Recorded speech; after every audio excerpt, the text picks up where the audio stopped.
Oh. Oh my God.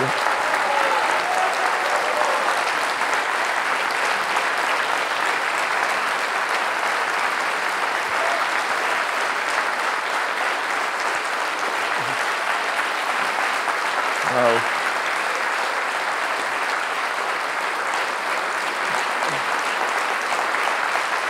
Oh my God.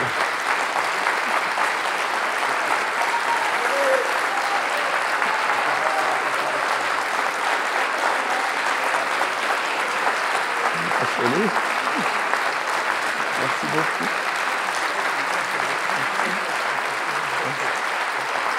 Merci. Oh là là là là là là.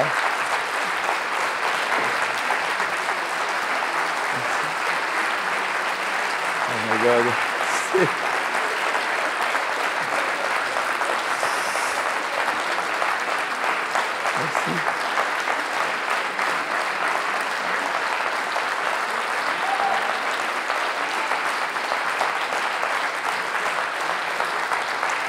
Merci beaucoup.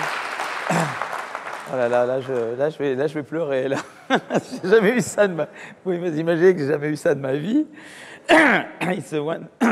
Et écoutez, je suis tellement, voilà, j'étais vraiment sur le point de me mettre à pleurer là. L'émotion est, je suis submergé, comme on dit. Écoutez, moi, c'est formidable cet accueil. Pas de mots.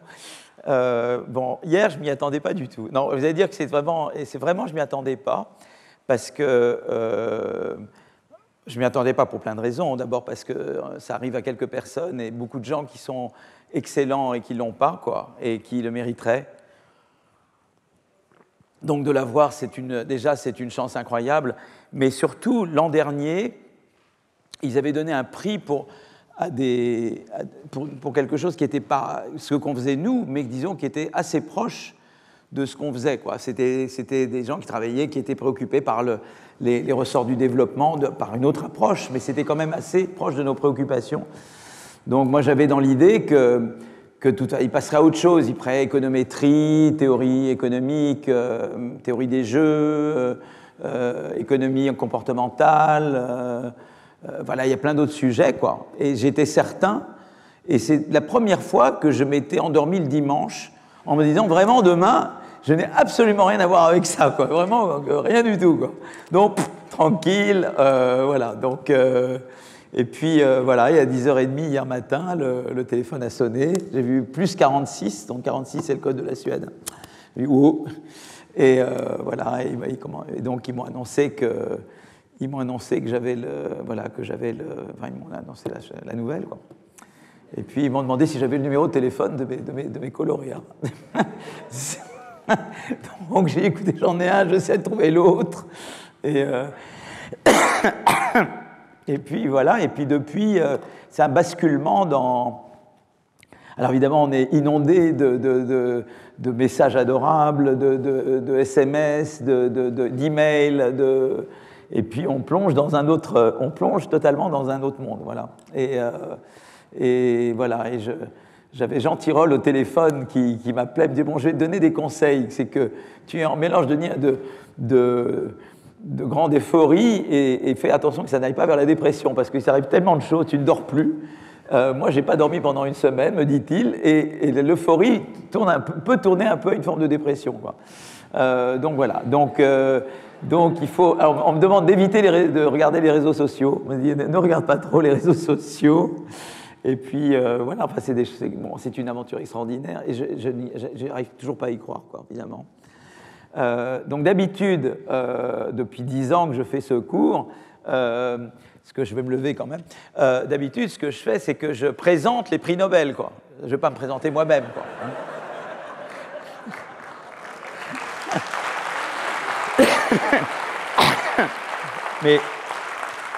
Mais non seulement nous sommes quand même 3 à partager ce prix, et en fait, je n'ai d'autant moins besoin de les présenter que, bon, Peter Howitt, c'est mon co-auteur avec qui nous avons élaboré le modèle schumpeterien, donc je vous en ai pas mal parlé, et ça fait 10 ans que j'en parle. Et Mokir, je vous en ai parlé la dernière fois, d'accord? Donc vous savez qui est Mokir, voilà. Et je vais vous parler de Mokir encore aujourd'hui, la prochaine. Et Mokir, comme je vous l'ai dit la dernière fois, je crois, va venir donner 3 leçons au Collège de France. Patricia, c'est en mai ou en avril? En mai. Donc il ne faut absolument pas rater Mokir, qui est un merveilleux orateur et un formidable historien de la croissance et de l'innovation.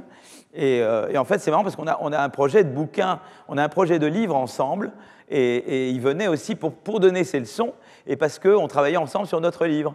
Et je ne me doutais pas qu'on allait partager un prix Nobel, quoi, voilà, dans ce genre de choses. Voilà. Donc je suis ravi, évidemment. Je ne pouvais pas imaginer de meilleures personnes avec qui partager. En plus, ce sont à la fois des universitaires de premier plan, des formidables chercheurs en économie, et puis c'est des gens très sympas, quoi. Ils ont des personnalités très agréables, très avenantes, et voilà. Donc c'est un plaisir de partager ce prix avec, voilà.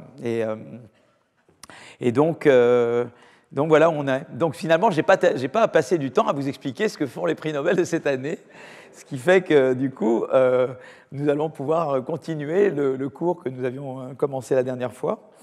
Et voilà, mais donc en fait, ce qui va se passer, c'est que on doit passer une semaine à Stockholm du 6 au 13 décembre. Je crois que le dîner a lieu le 10, et la remise est le dîner. Et puis ils vous font donner des leçons, et puis vous êtes dans différents endroits en Suède. Et voilà. Et on vous présente le roi et la reine de Suède. Et voilà.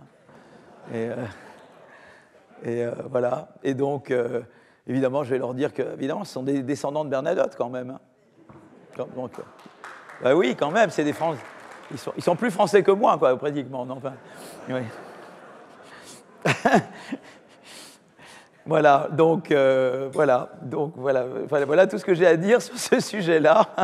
Donc je vais peut-être passer directement au cours d'aujourd'hui. Voilà.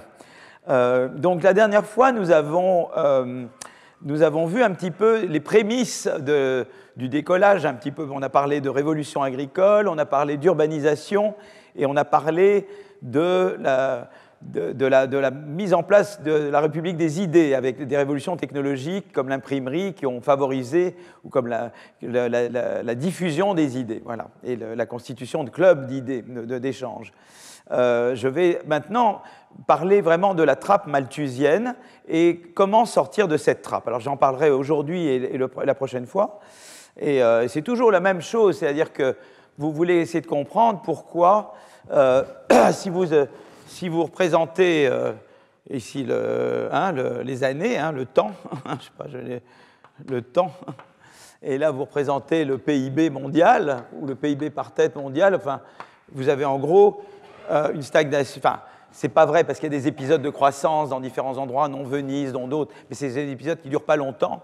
Et à un moment donné, eh bien, il y a un vrai décollage à partir de 1820, et ça se passe en Europe. Et en gros, voilà. Et donc la question, c'est d'abord pourquoi il y a un décollage. Et surtout, on veut poser la question, c'est que pendant la période de stagnation, il n'y a pas seulement une stagnation du PIB, mais il y a aussi une stagnation de la population. Il n'y a pratiquement pas de croissance de la population mondiale. Voilà, c'est disons, depuis 2000 ans, jusqu'en 1820. Donc on veut comprendre à la fois la stagnation démographique et la stagnation économique. Voilà. Et un modèle qui puisse permettre de comprendre les deux.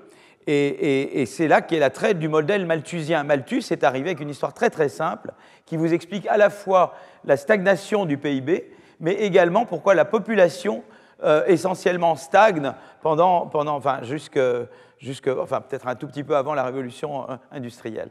Donc on va essayer de comprendre ça. On va voir qu'il y a différentes approches, comme d'habitude, il y a toujours des controverses, et on va essayer de voir un peu ce que c'est. Et évidemment, on va voir un peu l'approche que Mokir a poussée davantage, qui est l'approche institutionnelle, et qui est très liée au paradigme schumpeterien, qu'on pousse avec Peter Howitt. Mais avant, il y a d'autres histoires. Donc je voudrais vous expliquer ce qu'est un peu la trappe malthusienne, qu'est-ce que c'est. Et puis il y a une explication d'abord technologico-démographique au décollage. Et puis, il y a une explication plus institutionnelle, celle que pousse Mokir et celle que nous pensons nous-mêmes. Et c'est ça et c'est ça un petit peu le menu des réjouissances pour aujourd'hui et mardi prochain. Voilà. D'accord, donc je vais. Voilà. Alors, le lien, alors d'abord, j'aimerais le lien entre croissance et démographie, d'abord, parce qu'on va parler de population et de démographie, d'accord. Alors, évidemment, j'ai parlé la dernière fois du modèle néoclassique, où je disais, voilà, on produit de la output avec avec un stock de capital et avec du travail, évidemment. Dans un modèle comme ça, où il y a accumulation de capital, en fait, si vous voulez, quand il y a croissance de la population, eh bien, alors la croissance de la population peut vous donner, pendant un certain temps, une croissance du PIB. En tout cas, ça vous donne une croissance du PIB et une croissance du PIB par tête, jusqu'à un certain point. Donc, dans le modèle néoclassique, en tout cas, on peut se dire, eh bien, une population plus nombreuse permet de produire davantage et donc ça nourrit la croissance économique. Voilà, si j'ai plus de... On voit bien que nous, là, par exemple, on a des problèmes de natalité. On a moins de... Et c'est un problème pour nous. Donc, à première vue, on se dit, ben, là, en tout cas, la démographie devrait pousser la croissance, quoi. Voilà. Alors, on ne dit pas d'où vient la croissance démographique, mais si on s'en tient au premier modèle dont j'avais parlé, le modèle néoclassique, le modèle de Solow, eh bien, on produit avec du capital, du travail. Eh bien, si on augmente le stock de travail, on augmente la production. Donc, ça, c'est tout à fait de base, mais on va voir, et du coup, voilà, donc mais évidemment, la question, c'est comment expliquer l'évolution démographique elle-même. Est-ce qu'elle-même ne résulte pas du processus de croissance? Donc on voit bien que une croissance de la population vous donne une croissance du PIB, mais il se pourrait qu'il y ait un effet en retour. La croissance du PIB peut-être alimente la croissance de la population.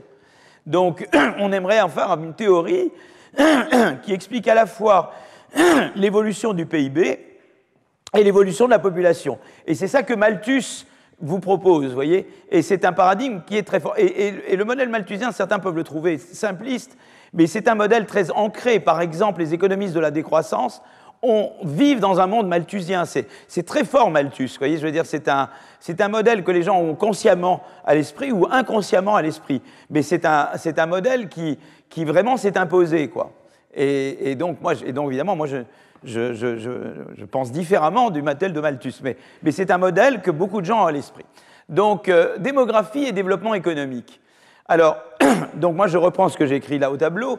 Avant le décollage, on observe une stagnation relative à la fois du PIB et de la population. Comment l'expliquer? Et donc, c'est tout l'objet du modèle de Malthus, d'accord? Donc, le plan, je vais d'abord parler un peu de population et de production de richesse. Ensuite, je vais vous décrire le modèle de Malthus, et ensuite, je vais vous donner l'explication démographique au décollage, d'accord? Et après, je passerai à la leçon suivante, peut-être qu'on la commence aujourd'hui, sur l'approche institutionnelle du décollage, d'accord? Alors, quantifier la production de richesse. Alors, je vais juste vous parler faire une brève histoire des indicateurs économiques et démographiques. Pour étudier les liens entre développement économique et démographie, il faut des données sur la production de richesse et la population. Donc, les premières traces de tentatives de quantifier la population remontent à l'Antiquité. Il y a d'abord des premières listes qui apparaissent vers 2800 avant Jésus-Christ avec les noms de guerriers tués et d'ouvriers. Ces opérations sont progressivement étendues à l'ensemble de la population. Le livre des nombres, rédigé entre le 8e et le 6e siècle avant Jésus-Christ, évoque un recensement des Hébreux de sexe masculin. Le perfectionnement des techniques de recensement atteint un sommet en Chine sous la dynastie Ming. Tous les 10 ans, un modèle de formulaire et de registre est transmis aux sous-préfectures qui sont ensuite chargées de diffuser le formulaire à toutes les familles et de remonter les données. Oui, les Chinois, ils ont été pionniers dans beaucoup de choses. Pour ça, on se demande toujours pourquoi la révolution industrielle n'a pas eu lieu en Chine. Et ça, on va revenir là-dessus. C'est quand même une des grandes énigmes historiques. C'est pourquoi, alors que c'est là-bas que les grandes inventions ont eu lieu, pourquoi le décollage économique ne s'est pas produit en Chine. D'accord ? Donc, l'Antiquité marque aussi l'apparition des premières mesures de production de richesse. Voilà. Au XVIIIe siècle, avant Jésus-Christ, en Mésopotamie, l'écriture cunéiforme est utilisée pour indiquer la production des différentes parcelles au sein des rapports transmis au roi. Dans l'Égypte antique, le pharaon et sa suite, pour prélever l'impôt, se rendent dans chaque district pour réaliser un recensement du bétail au moins tous les 2 ans, et ils estiment la production agricole à partir de l'intensité de la crue annuelle du Nil. Vous voyez les premières tentatives de mesurer le PIB, quoi. Au Moyen-Âge, en Europe, les méthodes de quantification économique et démographique héritées de l'Antiquité sont progressivement abandonnées parallèlement au morcellement politique du continent. Cette situation est remise en cause par l'essor au XVIIIe siècle des États modernes. Donc, deux amis hommes d'affaires anglais vont poser les bases de la statistique moderne, William Petty et John Grant. OK, donc je vais vous parler un petit peu de ces deux personnes. Alors, je suis là. Alors, en 1662, Grant, d'abord, il publie ses observations sur les tables de mortalité. Il invente la première table de mortalité, suppose que la probabilité de survivre un an de plus est constante. Il propose deux estimations de la population de l'ombre à partir du nombre de décès de sa table de mortalité. Et il arrive à une estimation, ou bien il multiplie le nombre de foyers par le nombre moyen d'occupants. Et il arrive à un chiffre, voilà. Donc, il arrive à un chiffre pas très loin de chiffres pas très loin, 460 000 et 384 000. C'est pas le même chiffre, mais c'est le même ordre de grandeur, par deux méthodes différentes. D'accord ? Alors, Petty, lui, reproduit les deux méthodes de Grant pour proposer une nouvelle estimation de la population de Londres. Il arrive à environ 670 000. Il milite également sans succès auprès du roi pour mener un recensement national. Et ses travaux ont notamment pour objectif de prouver la supériorité de Londres et de l'Angleterre sur Paris et la France, évidemment, toujours la rivalité. Hein. D'accord ? À partir de calculs très hypothétiques, il tente aussi de reconstituer la population mondiale depuis le déluge et de projeter la population anglaise jusqu'en 1842. Alors, on arrive là. En 1665, Petty est le premier à tenter d'estimer l'activité économique. Selon ses calculs, l'Angleterre produit chaque année environ 40 millions de livres de richesse. Mais vous voyez, on est quand même sur quelque chose de constant à peu près. Vous voyez, un PIB qui ne change pas, d'accord ? Il s'appuie sur des registres fiscaux, mais aussi sur des hypothèses assez fortes. Dans un contexte de réforme fiscale, son objectif est de plaider pour une répartition plus équitable de l'impôt qui pèse excessivement sur le foncier agricole par rapport au travail. Le travail est le père et le principe actif de la richesse. La terre en est la mère. Voilà. Les travaux de Petty s'inscrivent dans un agenda plus large de rationalisation de l'action publique et nécessitent de connaître précisément la production de richesse pour harmoniser la taille des paroisses, déterminer les besoins en soldats, médecins, prêtres, lutter contre les parasites sociaux. Il déduit également de ses travaux un engagement nataliste, renforcer la puissance de l'Angleterre, nécessite d'encourager la fertilité. Voilà, donc je vais maintenant parler un peu de démographie sur le long terme. Par exemple, donc ça c'est Madison, donc je vais revenir donc à ce monsieur-là. D'accord, ça c'est Madison qui a créé cette courbe. Donc je vais être un peu plus détaillé sur la courbe de Madison. On va vraiment être préoccupé par cette courbe. Donc Madison reconstitue des séries longues depuis l'an 0 pour plusieurs indicateurs démographiques et économiques. Auparavant, la recherche quantitative en histoire économique s'était concentrée sur les 19e et 20e siècles, c'est-à-dire au moment même du décollage de la croissance, ou juste avant, juste après, quoi. Et ce que fait Madison, c'est qu'il va essayer de remonter le temps. D'accord ? Et comment il va remonter le temps ? Il va s'appuyer sur différentes sources. Depuis 1950, des données standardisées publiées dans la plupart des comptabilités nationales. Entre 1820 et 1950, il utilise des registres et sources administratives qui donnent un suivi de la population et des revenus, mais il est nécessaire de les harmoniser. Et alors après, il faut remonter au-delà de 1820. Et pour remonter au-delà de 1820, en Europe, eh bien, il utilise la population, les registres nationaux corrigés des événements historiques, le PIB à partir de la production des différents secteurs d'activité ou d'un pays voisin économiquement similaire. Tu vois, il fait des inférences, tu vois. Et puis, le reste du monde, il s'appuie sur des hypothèses très fortes. Voilà. Et entre 0 et 1500, les estimations sont beaucoup plus indirectes. Elles reposent sur des taux d'urbanisation et le salaire réel. Donc, il a des données sur combien de personnes il y a et quel était le salaire réel. Et donc, j'en déduis quel était le PIB, quoi. Donc là, il fait de l'inférence, tu vois. Voilà. Donc, évidemment, il n'y a pas d'INSEE à l'époque. Hein. Il n'y a pas d'office de statistique dans les années entre 0. Voilà. Donc, en fait, l'idée, c'est qu'au total, c'est un truc gigantesque. Il propose une base de données unifiée au niveau mondial, Donc il standardise les méthodologies d'un pays à l'autre, il s'appuie sur des référentiels pour réaliser des conversions en parité de pouvoir d'achat, de données de production ou de consommation exprimées en général en monnaie nationale. Ces référentiels sont fondés sur des comparaisons de pouvoir d'achat en 1990. Ça peut entraîner des biais dans l'estimation du PIB à des horizons relativement lointains. Mais les données manquent pour estimer une parité de pouvoir d'achat à des époques anciennes, évidemment. Voilà. Alors, après la mort de Madison, ces travaux sont poursuivis par des collègues de l'université de Groningen. Les données sont régulièrement mises à jour pour intégrer les dernières avancées de la recherche. La dernière version de la base de données a été publiée en 2023. Elle couvre plus de 160 pays de l'époque romaine à nos jours.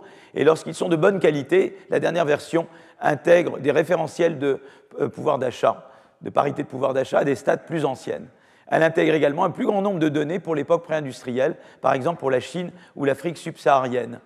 D'accord ? Donc la dernière version du projet Madison s'appuie sur les données de cet article-là, de Ridolfi Nuvolari, pour le cas de la France pré-industrielle. Faute de données de production suffisamment complètes, les auteurs adoptent une approche par la demande. Ils estiment la production agricole totale à partir du salaire réel, du prix des biens agricoles et manufacturés et de la population. Ils multiplient par la part de l'agriculture dans le PIB, estimée à partir du salaire réel dans les secteurs des biens agricoles et manufacturés et de la part de la population active ayant un emploi. Et donc, en faisant tout ça, eh ben, ils arrivent, voilà, sur la France, par exemple, voilà la courbe de Madison. Mais vous voyez, cette tête-là, vous voyez, c'est à peu près comme ce que j'ai fait au tableau. Il y a des petites variations, mais le décollage a lieu toujours en 1800, voilà, entre 1830 et 1840. Donc on obtient une trajectoire continue du PIB par tête au lieu de points isolés dans le temps. Et on regarde... alors évidemment, il peut y avoir des petits accidents, des petites variations de court terme, mais on voit bien la forme de la courbe. Okay. Alors, en fait, ce qui se passe, c'est par exemple, si on regarde le XVIIe siècle, il est marqué par une croissance très faible. Elle n'est pas nulle, mais elle est de 0,13% par an. Donc il y a un peu de croissance avant le décollage. Mais c'est une croissance à des taux très très faibles. D'accord ? Et le décollage a vraiment lieu avec la première révolution industrielle. Voilà, donc en fait, si vous voulez, on arrive à ça, donc ce que j'ai fait au tableau. Et en fait, vous voyez que la croissance, telle qu'on la connaît maintenant, enfin maintenant, j'ai que de nos jours en France, la croissance n'est pas très élevée, mais enfin telle qu'on la connaît, eh bien c'est un phénomène très récent, c'est un phénomène vieux d'à peine 2 siècles, d'accord ? Donc évidemment, il va y avoir accélération entre le taux de croissance annuel moyen est de 1,19e entre l'an 1000 et l'an 1820. Il est de 0,5 entre 1820 et 1870, mais ça veut dire qu'en Angleterre, on croît très vite, puisque la plupart des pays ne croissent pas du tout. Donc ça, c'est la moyenne mondiale. Donc pour arriver à une moyenne mondiale de 0,5, ça veut dire que l'Angleterre, elle a un taux de croissance bien supérieur à 0,5, d'accord ? Mais tout le monde n'emboîte pas le pas immédiatement à l'Angleterre, évidemment. Et entre 1950 et 1970, eh bien, le taux annuel moyen dépasse les 3-4%. Et en fait, au total, entre 1820 et 2020, le PIB moyen par tête dans le monde a été multiplié par 13. Et là, on voit, alors qu'il n'avait quasiment pas augmenté entre l'an 0 et l'an 1820. D'accord ? Il faut vraiment avoir ça à l'esprit, c'est que la croissance, c'est vraiment quelque chose de très récent. D'accord ? Alors évidemment, donc je vous ai dit, il y avait une légère croissance. Alors, à mon avis, la source de croissance avant la révolution industrielle, c'était un peu de commerce, à mon avis. Le commerce a un peu aidé, a été une source de croissance. Venise a prospéré grâce au commerce pendant un certain temps. Donc, les grandes découvertes et le commerce ont été une source de croissance pré-industrielle, mais beaucoup moins importante que le décollage, d'accord ? Donc, la faible croissance à long terme, elle s'accompagnait de variations fortes à court terme. Il pouvait y avoir des grosses variations. Entre 1350 et 1420, le PIB par tête de l'Italie augmente de 40%, soit en moyenne 0,8, mais ça ne dure jamais, d'accord ? Venise, par exemple, on reviendra sur Venise. Venise, c'est très intéressant. À un moment donné, il y a une expansion extraordinaire de Venise, et puis après, tout d'un coup, ça s'arrête. Et c'est assez schumpeterien quand même, parce que c'est à un moment donné, on veut cesser qu'il y ait de nouveaux entrants. Donc à un moment donné, les gens en place, les doges, décident qu'on ferme les vannes, quoi, et on empêche l'entrée de nouveaux acteurs, et ça plombe la croissance à Venise. Donc c'est bien qu'étant pré-industriel, c'est quand même la dynamique schumpeterienne, les gens en place empêchent de nouveaux entrants. Ça c'est un élément qui est... Voilà, donc la destruction créatrice, pourquoi on a eu le prix maintenant, c'est de montrer le caractère absolument crucial de la destruction créatrice dans le processus de croissance, c'est-à-dire que quand vous fermez les vannes et vous empêchez de nouveaux talents d'arriver et de nouvelles entreprises, eh bien, vous inhibez considérablement la croissance d'un pays. D'accord ? Alors, je vais parler du décollage, d'accord ? Mais je dirai un peu c'est que le décollage, mais avant le décollage, je parlerai après je vais juste dire un peu ce que c'est que le décollage, mais je vais revenir après à la trappe malthusienne, d'accord ? Le terme de décollage a été introduit par l'économiste américain Walt Rostow dans son ouvrage Étapes de la croissance. Il ne désigne pas le début de la croissance, mais une accélération sans précédent de celle-ci, qui a débuté en Grande-Bretagne au début du XIXe siècle, avant de s'étendre à travers le monde occidental. La notion de décollage a été critiquée notamment par Kuznets parce qu'elle suppose une rupture binaire, alors que dans certains cas, la croissance a connu des accélérations successives. Historiquement, cette étape coïncide avec la révolution industrielle, c'est-à-dire une transition d'une économie majoritairement agricole à une économie centrée sur l'industrie, les biens manufacturés. Alors cette croissance économique s'est accompagnée d'un décollage démographique également. On a eu, en fait, une flambée démographique, je ne sais plus quel est le terme exact. Oui, mais je cherchais un autre terme, une explosion démographique, c'est ça. On a eu, voilà, donc en fait, le décollage, on va voir que le décollage s'accompagne en fait d'une augmentation très forte de la population. En fait, avant le décollage, on avait une natalité, une mortalité très élevée, mais au total, on avait, au total, l'excédent, en fait, augmentait très peu, quoi. Et, par exemple, en l'an 1000, la population mondiale est inférieure à l'actuelle population des États-Unis, c'est vous dire. Donc, et vraiment, le décollage, c'est vraiment avec la révolution industrielle et le décollage de la croissance que vous avez un décollage de la démographie. D'accord ? Voilà. Alors, je vais juste vous dire quelque chose sur le décollage, juste vous dire, avant qu'on arrive à la théorie, je veux juste vous donner un élément. Je vous ai déjà donné, ici, je vous ai donné au tableau, je vous ai dessiné l'évolution du PIB, et maintenant, ici, je représente l'évolution de la population mondiale, d'accord ? Et vous voyez que entre l'an 10 000 avant Jésus-Christ et l'an 0, hein, la population augmente de 0,04 par an, soit 1% tous les 25 ans. Entre l'an 0 et l'an 1800, la population augmente de 0,09 par an. Entre 1800 et 1900, elle augmente de 0,6, voyez, et entre 1900 et 1950 de 0,9, et entre 1950 et 2000, en moyenne, de 1,8% par an. Vous voyez, vous avez vraiment un décollage, et si vous regardez l'évolution de la population, vous voyez, ça commence un petit peu vous voyez, les années, mais vraiment, il y a une accélération de la croissance démographique, qui est parallèle au décollage du PIB. Vous voyez, ces deux choses sont... Donc, c'est-à-dire qu'on veut comprendre, on voudrait un modèle qui vous dise comment on peut expliquer que pendant si longtemps, on a eu une quasi-stagnation du PIB et une quasi-stagnation de la population. On voudrait un modèle qui vous permet de comprendre les deux. Et donc, pour essayer de comprendre ça, je vais maintenant passer au paradigme malthusien, le modèle de Malthus. D'accord ?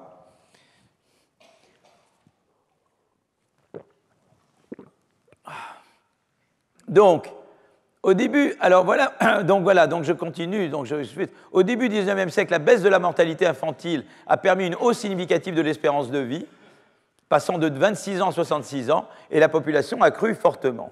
Cette population s'est concentrée dans des centres urbains, induisant une chute de la part de la population rurale qui passe de 90 à 36% entre 1800 et 1975. D'accord ? L'essor démographique s'est ensuite ralenti sous l'effet d'une baisse de la natalité. Donc en fait, ce qui s'est passé, c'est qu'à un moment donné, la population se met à exploser, et puis ensuite, il va y avoir, à des stades plus avancés, un ralentissement de la croissance de la démographie, qui est dû en grande partie à une baisse de la natalité. On va essayer de comprendre pourquoi il y a cette baisse de la natalité, d'accord ? Et la croissance démographique a été plus lente que celle du PIB mondial, ce qui explique la hausse du PIB par habitant. Et ça va nous amener avec à la première explication du décollage. C'est qu'en fait, les gens disent, voilà, ce qui est passé, c'est qu'il y a eu décollage, il y a eu accélération de la croissance du PIB. Au début, la population a suivi la dynamique du PIB, c'est-à-dire qu'il y a eu aussi accélération de la population, ce qui fait que le PIB par tête ne change pas beaucoup. Mais à un moment donné, il y a ce qu'on appelle une transition démographique, c'est-à-dire qu'à un moment donné, la natalité va se mettre à baisser, et comme le PIB continue d'augmenter, eh ben, le PIB par tête va augmenter forcément. Mais ce qu'on veut comprendre, c'est pourquoi il y a cette transition démographique, d'accord? Et pourquoi avant, tu es toujours dans cette trappe où le PIB par tête ne bouge pas, quoi. D'accord? Donc c'est ça que je veux. Donc je vous ai donné un peu des éléments pour vous donner un peu comme ça l'envie de. Et maintenant, ce que je vais faire, c'est que je vais maintenant vous présenter le modèle malthusien. D'accord? Alors, l'essor démographique de l'humanité doit beaucoup à la capacité des espèces humaines à se multiplier très rapidement. Pour illustrer cette capacité, les démographes prennent habituellement deux exemples, les Utérites et les colons français au Canada. Alors les Utérites, c'est un mouvement religieux anabaptiste. Alors, là, pour moi, c'est... Voilà. Là, je bulle. Pacifiste et communautaire, né au XVIe siècle en Moravie, sous l'impulsion du pasteur tyrolien Jacob Hutter. Voilà. Alors, ils vont fuir les persécutions à travers l'Europe jusqu'en Russie. Ils émigrent en 1874 aux États-Unis, dans le Dakota et au Canada pour fuir le service militaire imposé par le tsar. Le mode de vie des communautés utérites favorise une fertilité élevée. Mariage jeune, refus d'utiliser la contraception. D'accord, voilà. En parallèle, les utérites sont en bonne santé et bien nourris, ce qui leur permet d'atteindre un taux de mortalité comparable au reste de la population américaine. Voilà, donc la conjonction de ces deux phénomènes provoque une hausse exponentielle de la population utérite. Ils sont 215 en 1880, ils sont 5450 en 1960. Sur la période, la population utérite croît en moyenne de 4,1%. Ça signifie que le nombre d'utérites double environ tous les 17 ans.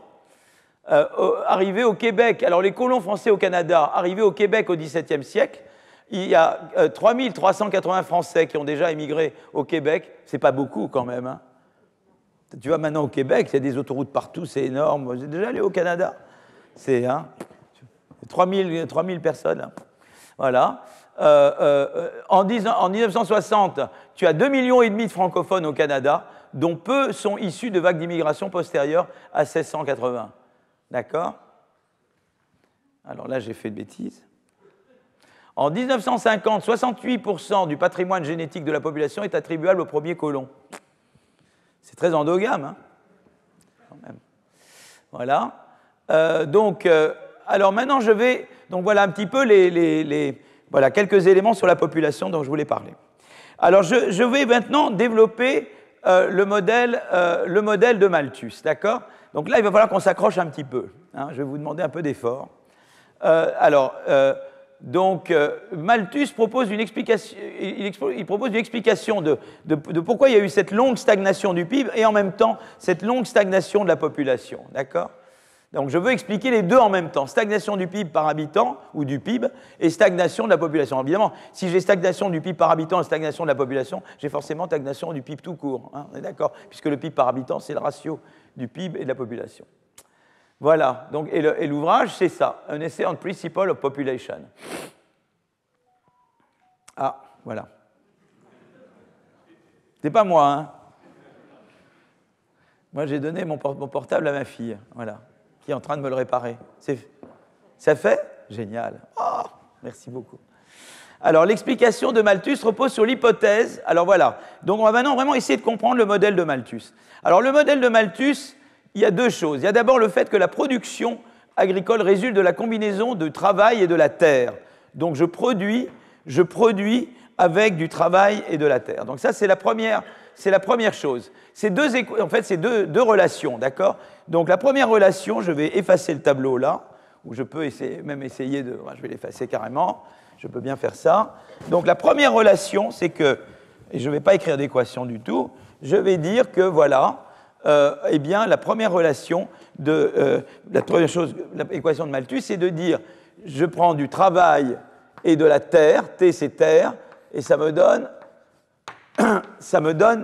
du PIB. D'accord? Ça, c'est la première chose. D'accord? Donc ça, c'est le... alors pourquoi je suis là maintenant? Oui, voilà. D'accord? Donc, voilà. Et donc, j'essaye d'aller... Alors, je suis là, je veux arriver là. Donc, alors la chose, c'est que si vous voulez, eh bien, la chose qui va se passer, c'est que je vais vous donner... Je dis, voilà, ce qui va se passer, c'est que, en fait, avec la taille de la population, vous voyez, le produit par tête va baisser. Pourquoi? Parce que je vais avoir un effet de congestion. Quand la population augmente, eh bien, j'ai de plus en plus de gens qui travaillent sur une quantité de terre donnée, donc ça va baisser le produit par... Vous voyez, le produit par tête va baisser à cause de ça. D'accord?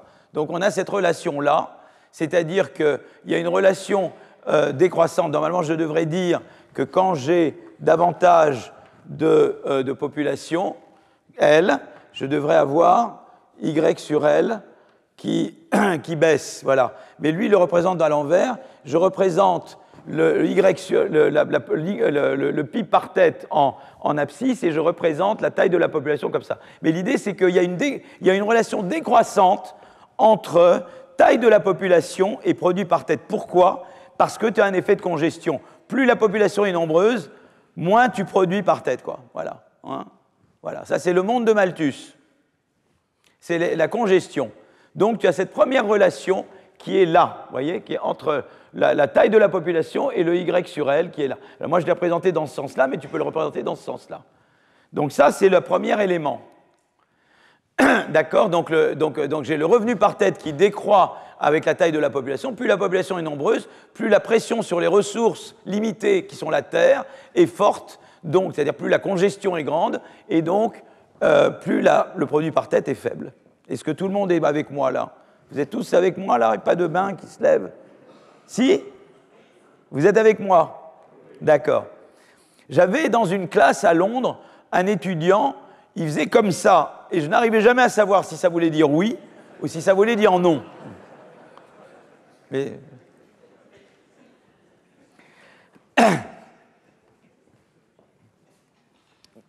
Voilà, alors ça c'est la première relation, d'accord? Je vais vous la dessiner comme ça. Donc je vais vous dessiner, voilà, je fais ici Y sur L, et là c'est le L. Plus la population est élevée, plus le Y sur L va être bas parce que j'ai un effet de congestion, parce qu'on est plus nombreux à travailler sur une quantité de terre qui est finie, des ressources limitées, d'accord?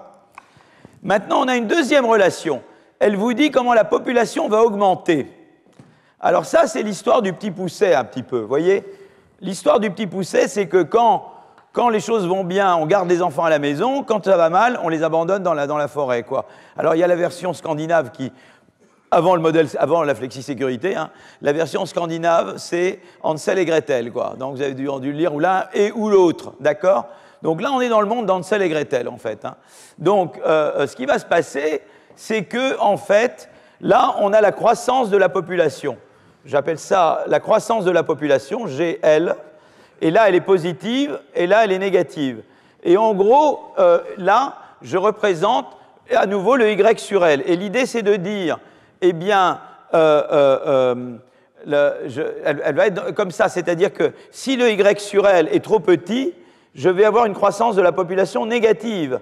Et si ça devient assez grand, la croissance de la population va être positive. C'est-à-dire que si en fait, en gros, dans le modèle de Malthus, si le produit par tête, si on est dans un pays riche, on fait beaucoup d'enfants, et si dans un pays pauvre, on en fait moins et où ils meurent, quoi. Voilà, hein, où il y a de la mortalité, quoi. Donc c'est ça le monde où on les abandonne dans la forêt, quoi. Voilà. Donc ça c'est le monde de Malthus, d'accord? Donc voilà. Donc on a et ce qui est intéressant, c'est que donc Malthus, il a à la fois une théorie de la croissance du PIB par tête et il a une théorie de la croissance de la population. Il vous dit que la croissance de la population, elle est endogène et elle dépend du niveau de vie. Si vous êtes dans un pays où le Y sur L est élevé, vous allez faire plus d'enfants et où ils vont vivre plus longtemps et donc la population va croître. Si vous êtes dans un pays où le PIB par tête est faible, eh bien on est mal nourri, on n'a pas les moyens et la population va baisser. D'accord? Donc ça, c'est vraiment le monde de Malthus. Et vous voyez immédiatement que l'équilibre stationnaire, c'est l'équilibre où il n'y a plus du tout de croissance de la population, et à ce moment-là, ça vous donne ce niveau de Y sur L, et à ce moment-là, je prends l'ascenseur, vous voyez, je monte là, je prends l'ascenseur, et ça me donne la population, et elle est constante. Vous voyez que dans l'équilibre de Malthus, j'ai en fait une population constante. Pourquoi? Parce que si tout d'un coup, j'ai, par exemple, vous voyez, je m'écarte un peu de cet équilibre-là. Par exemple, mon Y sur L, mon L augmente au-dessus de L. Vous voyez, j'ai une population plus grande. Qu'est-ce qui va se passer? Eh bien, si tout d'un coup, pour une raison ou pour une autre, ma population augmente, tout d'un coup, je ne sais pas pourquoi, il y a plus de monde, qu'est-ce qui va se passer? Eh bien, le Y sur L va baisser par rapport à ce niveau, mais ça veut dire que du coup, comme le Y sur L est plus petit, eh bien, la croissance de la population va être négative. Et ça va me ramener à l'équilibre. Vous voyez? Donc le modèle de Malthus, c'est assez génial parce que c'est tout simple. Et vous avez un équilibre très stable. L'équilibre, où le niveau de Y sur L, tel que la croissance de la population est nulle, c'est l'équilibre. Et si tout d'un coup vous vous écartez de là, parce que tout d'un coup la population augmente, eh bien si la population augmente, ça ne dure jamais longtemps, parce que si la population augmente par rapport à l'état stationnaire, ça veut dire que le produit par tête va baisser par rapport à l'état stationnaire, ça veut dire donc que vous allez dans une zone où la croissance de la population va être négative jusqu'à ce que vous reveniez à l'équilibre initial. Vous avez compris ça, comment ça marche? Mais vous êtes formidable. Vous êtes formidable. C'est génial. Bon, donc voilà, ça c'est l'équilibre de Malthus, d'accord? Donc vous voyez le modèle très simple, et vous le voyez, c'est bien expliqué là. Vous voyez la croissance 0, c'est le niveau stationnaire. Vous prenez l'ascenseur, vous arrivez là, et voilà le L stationnaire. Si tout d'un coup vous montiez là, et bien si tout d'un coup la population augmentait au-dessus de ce niveau de population L, SS c'est pour état stationnaire, steady state en anglais, et bien tout d'un coup ça voudrait dire que la croissance de la population L serait négative jusqu'à ce que la croissance de la population serait négative jusqu'à ce que le L redescende à son niveau stationnaire. D'accord? Voilà, ça c'est le modèle de Malthus. Alors maintenant, à partir du modèle de Malthus, il va prédire donc un équilibre, c'est-à-dire une situation où les différentes forces qui entrent en jeu se neutralisent, et donc on aura, eh bien, au total, un produit par tête constant et une population constante.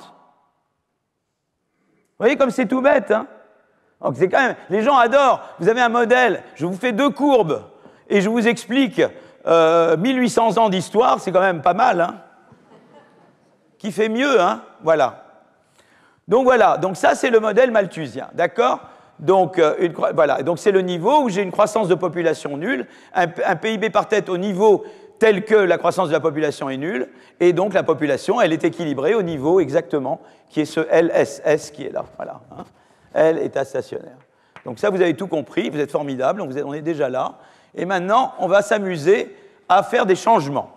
Alors, je vais boire un petit peu d'eau.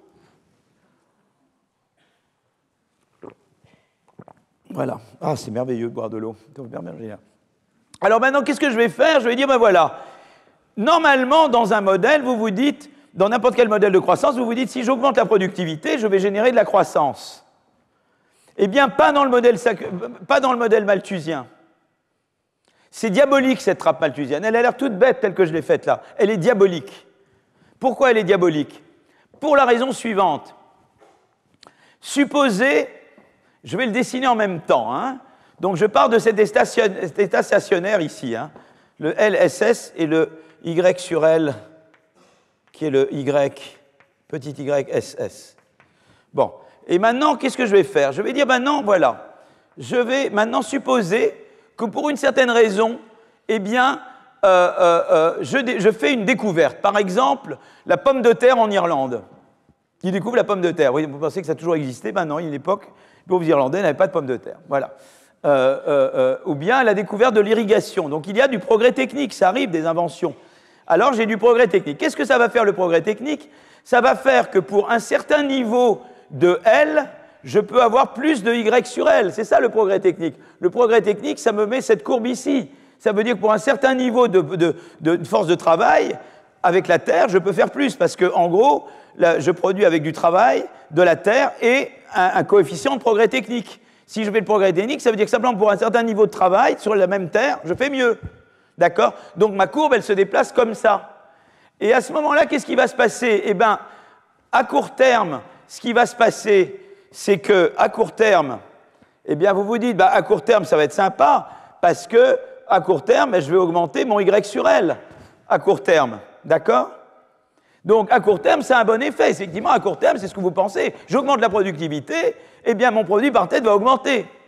Mais dans le modèle malthusien, ça ne va pas se passer comme ça à long terme. Pourquoi? Parce que, à partir du moment où votre Y sur L est là, ça veut dire que vous allez dans une zone où vous allez augmenter la population. C'est le petit pousset, quoi. Je fais davantage d'enfants. Et donc, ce qui va se passer, c'est qu'à long terme, eh bien, les gens vont faire davantage d'enfants. Et ce qui va se passer simplement, c'est qu'on va faire davantage d'enfants jusqu'à ce qu'on arrive là. Donc, la courbe, elle sera toujours là. Mais la population, c'est la population qui va augmenter. Ça va être le L star SS. Vous voyez? C'est-à-dire qu'au total, eh bien, on va revenir au niveau de L, tel que Y sur L égale, correspond à la croissance zéro, mais évidemment, avec la nouvelle courbe, ce niveau-là, il est là au lieu d'être là. C'est-à-dire que tout ce qu'on aura gagné à long terme, c'est que la population va augmenter.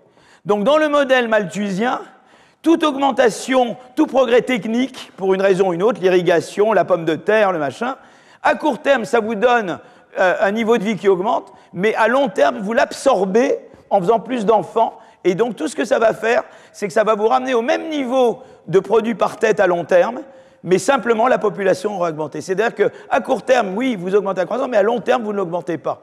Donc, c'est diabolique, cette trappe, non? Vous ne trouvez pas? Donc, on n'en sort jamais, quoi. Ça veut dire qu'on ne peut pas expliquer la croissance du PIB par tête. D'accord? Voilà, donc ce que je dis là, une croissance économique durable, une croissance du PIB par tête durable, c'est ça que je veux dire, est impossible dans le modèle de Malthus, parce que toute hausse du PIB par tête, vous voyez, tout progrès technique qui augmente le PIB par tête à court terme entraîne une hausse de la population qui ramène le PIB par tête au niveau de subsistance, c'est-à-dire au niveau exactement où la croissance de la population est nulle. D'accord? Et donc, tout ce qui se passe, c'est que la population va augmenter, mais vous n'aurez pas accru votre PIB par tête. À court terme, ça augmente le PIB par tête, et à long terme, tout est absorbé par la croissance populaire. Alors, maintenant, ce qu'on peut faire, c'est qu'on peut dire, d'accord, voilà.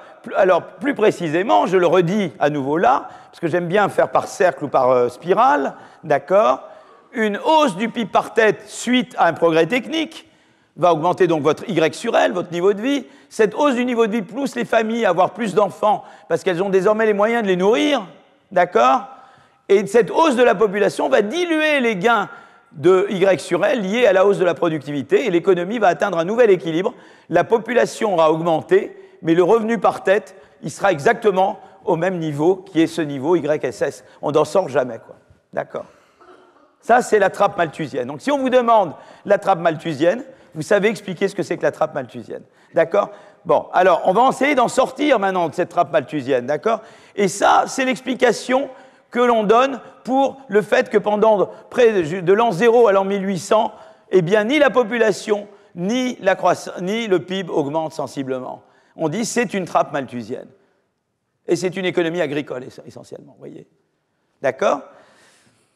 Alors, je vais maintenant... alors maintenant, là, j'ai supposé qu'il y avait un progrès technique une fois. Je découvre une fois la pomme de terre. Mais c'est la même. Ce qui se passerait, c'est que je dis s'il y a une fois une augmentation de la productivité, ça se traduit par une augmentation d'une fois de la population. Je passe de LSS à L star SS. Qu'est-ce qui se passerait maintenant si j'ai une augmentation continue mais faible du progrès technique? Eh bien, à ce moment-là, ce qui va se passer, c'est que je ne vais pas changer le Y sur L. Tout ce qui va se passer, c'est que ça va faire une croissance continue de la population. Donc, dans ce modèle-là, si au lieu d'avoir une augmentation d'une seule fois de la productivité, de la productivité, j'ai une augmentation continue mais faible de la productivité, elle va être entièrement absorbée par la population. Et tout ce que je vais voir, c'est que la population augmente légèrement, mais que le PIB par tête n'a pas changé. Exactement ce qu'on a observé dans les données. On a observé que la population augmentait un petit peu, mais que le PIB par tête n'augmentait quasiment pas. Et là, on est toujours dans la période pré-industrielle, d'accord? Vous êtes toujours vivant avec moi? D'accord, super. Mais vous êtes fantastique. Oh, merveilleux. Bon. Alors, maintenant, d'accord. Alors, cette théorie décrit relativement bien la réalité avant le décollage. Une faible hausse de la population qui s'explique par une hausse tout aussi faible de la productivité grâce à un progrès technique lent, ayant pour conséquence une relative stagnation du revenu par tête. Voilà, on est là, d'accord? Donc en l'an 1000, la Chine était technologiquement plus avancée, mais sa densité de population élevée la maintenait à un niveau de PIB par tête similaire à l'Europe. La Chine ne décollait pas de son niveau de subsistance, d'accord? À partir de 1750, la pomme de terre importée d'Amérique devient la culture principale en Irlande. Les rendements sont 2 à 3 fois ceux des céréales. En un siècle, la population irlandaise va tripler. Tout va être absorbé par la croissance de la population irlandaise.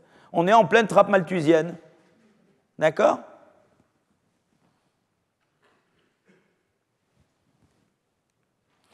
Alors, évidemment, donc il y a... Alors, ce que dit Malthus, c'est qu'il dit qu'il y a un moyen de s'en sortir. Et pourquoi on ne limite pas la fertilité, quoi? Ça, c'est Malthus, d'accord? Donc, eh bien, par exemple, il peut dire... Alors, il dit, évidemment, il y a la restriction liée à un manque de ressources. On sait que si on a moins de Y sur L, il y a moins de fertilité, d'accord? Mais lui, il pense que pour éviter la pauvreté, si on veut augmenter, le meilleur moyen d'augmenter le Y sur L à long terme, c'est de faire... Vous voyez, lui, ce qu'il dit, c'est que ce n'est pas le progrès technique. Le seul moyen d'augmenter le Y sur L à long terme, c'est de déplacer cette courbe. Et je l'amène de là à là. Mais pour aller de cette courbe à cette courbe-là, je dois restreindre la fertilité. Donc Malthus, c'est monsieur qui vous dit, moi, le seul moyen d'augmenter le Y sur L, dans mon monde, c'est de restreindre la fertilité. Parce qu'à ce moment-là, je vais déplacer pas la courbe d'en haut, mais la courbe d'en bas. Et là, ça va vous amener à un Y sur L plus... vous voyez, à un Y sur L d'état stationnaire plus grand. D'accord? C'est-à-dire que je vais passer de cette courbe à cette courbe. Vous voyez, là, je vais de là à là. Et donc, Malthus, ce qu'il recommande, c'est qu'il dit, ce n'est pas tellement la productivité qui va nous amener là. Ce n'est pas la croissance de la productivité, c'est la fertilité. Je veux que les gens aient un niveau de vie plus élevé. Le seul moyen, c'est de restreindre la fertilité. Donc, restriction de la fertilité pour éviter la pauvreté pour soi-même, pour sa famille. C'est le propre de l'homme. Et donc, voilà. Et donc, lui, il dit, ce qui sépare les hommes des animaux, c'est que nous, on peut se restreindre. Voilà. D'accord? Je ne fais pas de blague là-dedans. Sûrement pas. Alors, la seule façon de sortir de la trappe est donc de pratiquer l'abstinence ou le contrôle des naissances. La baisse de la population entraîne alors une hausse du revenu par tête. Nous pouvant proportionner la nourriture à la population, nous devrions naturellement essayer de proportionner la population à la nourriture. Voilà, ça c'est Malthus. C'est-à-dire qu'au lieu de bouger les courbes en haut, je bouge la courbe en dessous. Là, c'est là. Je vais de là à là, vous voyez? OK? Alors, il y a eu des travaux empiriques à partir de ça, hein, la validation empirique de la trappe malthusienne. Donc, un premier papier, ça c'est vraiment Mokir qui recommande. Donc, vous voyez, beaucoup, on suit les reading lists de Mokir. Vous êtes très mokirien en fait cette année. Vous voyez, beaucoup de ce que je fais, disons qu'il n'est pas théorique, je m'appuie beaucoup sur les recommandations de Joël Mokir. Vous êtes très Mokir. Quand Mokir va arriver, vous serez vraiment en plein dans ce qu'il a fait. Voilà, ce qui est très bien, puisqu'il a le Nobel et tout. Alors, les auteurs de cet article cherchent à valider empiriquement la théorie malthusienne selon laquelle les hausses de PIB ne sont qu'aux temporaires avant le décollage. D'accord? Donc, voilà. Ils étudient l'effet du niveau d'avancement technologique d'un pays sur sa population. Il est positif. Une hausse de 1% de la durée depuis la révolution néolithique eh bien, induit une hausse de 0,83% de la densité de population. La durée, c'est le degré d'avancement technologique, approximé par la date du début de la révolution néolithique. Et le PIB, pas d'effet. Donc, ce qui montre, c'est que quand il y a ce progrès technologique, eh bien, ça, vous voyez, il y a pratiquement, c'est un one for one, comme on dit, c'est reflété quasiment entièrement dans la population et pas du tout dans le progrès technique, quasiment pas reflété dans le PIB par tête, d'accord. Alors maintenant, on va regarder le décollage. Alors, de manière intéressante, c'est à l'époque de Malthus que son modèle commence à être mis à mal par le décollage. Ça me rappelle un petit peu Robert Solow, qui vous dit, en 1995, je vois des ordinateurs partout, sauf dans les statistiques, et juste au moment où il le dit, hop, là, la croissance se met à décoller, quoi. Donc voilà, c'est toujours... Alors, ironiquement, c'est précisément à l'époque donc, de Malthus que son modèle commence à souffrir un peu, hein, et être mis à mal par l'évidence empirique, parce qu'à ce moment-là se produit le décollage. Le revenu par tête se met à augmenter en même temps que la population, au lieu d'une relation négative entre les deux. Vous voyez ici, on a, disons que, vous voyez, normalement, quand la population augmente, eh bien, le revenu par tête devrait diminuer si je suis dans un monde malthusien. La relation entre population et à cause de la congestion. Et on voit que non, on voit que on n'a pas une relation vraiment négative. Donc il se passe quelque chose. Et puis par ailleurs, le taux de croissance de la population diminue désormais avec le niveau de revenu, inversant la relation malthusienne. C'est-à-dire que, alors que Malthus est dans un monde où plus on a de richesse, plus on fait d'enfants, eh bien là, on a l'impression qu'on observe quelque chose qui fait que quand on augmente le revenu, on a moins d'enfants. Ça, c'est pas Malthus, d'accord? Donc on veut comprendre pourquoi on passe à un monde comme celui-là. Pourquoi on passe du monde Petit Pousset, Hansel et Gretel, à un monde où non seulement tu as un revenu par tête qui augmente en même temps que la population, et pourquoi tu as un taux de croissance de la population qui diminue au lieu d'augmenter avec le revenu par tête, d'accord? Alors cette rupture qui touche l'Europe puis progressivement le reste du monde interroge pourquoi le décollage a-t-il lieu précisément en début du XIXe siècle, pourquoi il a lieu en Europe, et est-ce que le décollage démographique simultané n'est qu'une coïncidence ou y a-t-il une relation entre le décollage du PIB par tête et le décollage de la population, de la démographie? Là, je vous perds, là. Je vous perds. D'accord? Donc c'est la question qu'on pose, c'est-à-dire que on a l'impression que tout d'un coup, eh bien, on veut comprendre. Il y a un décollage, ce que Malthus ne prévoit pas. Pourquoi c'est en Europe et pourquoi on observe en même temps un décollage démographique en même temps que le décollage du PIB par tête. D'accord? Donc ça, je vais essayer de comprendre un peu mieux pourquoi. D'accord? Alors, c'est intéressant que, contrairement aux recommandations du malthusianisme, dans la plupart des cas, le décollage économique a précédé ou a été concomitant à la baisse de la fertilité. Donc c'est intéressant quand même. Donc de nouvelles théories ont été élaborées pour expliquer le décollage. Il y a une approche technologique, une approche démographique, et je verrai après l'approche institutionnelle qui est celle que Mokyr privilégie. D'accord? OK? Alors je vais vous dire je vais vous parler donc de ces approches. Alors le décollage économique coïncide avec des sociétés qui évoluent d'une économie agricole vers une économie industrielle. Cette transition va permettre d'échapper à la contrainte que représente le facteur fixe. Ça, c'est disons, l'explication technologique. Vous voyez, c'est que l'explication technologique, c'est de dire, ben voilà, on produisait avant, l'économie agricole, c'est du travail qui produit avec de la terre. Et plus il y a du monde, plus il y a de la congestion, parce que la terre, elle est fixe. Mais dans l'économie post-agricole, je produis avec du travail du capital. Mais le capital, lui, on le produit lui-même. Le capital, c'est de l'investissement qui provient de l'épargne, qui provient du revenu. Donc je suis moins contraint avec le capital que je le suis avec la terre. Donc peut-être qu'il y a un changement de technologie. Au lieu de dire je produis avec du travail et de la terre, je produis avec du travail et du capital, mais le capital, je le produis moi-même. Donc j'échappe à la contrainte de congestion quelque part. D'accord? Ça, c'est un peu une première vision des choses.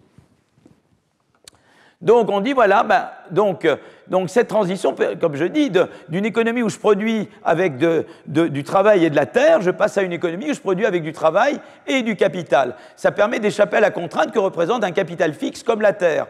D'accord? Donc l'effet négatif de la croissance de population sur le PIB par tête disparaît. Avant, quand j'augmentais la population, je réduisais le PIB par tête. Peut-être que maintenant, comme j'échappe à la terre, cette relation, elle devient moins évidente, d'accord?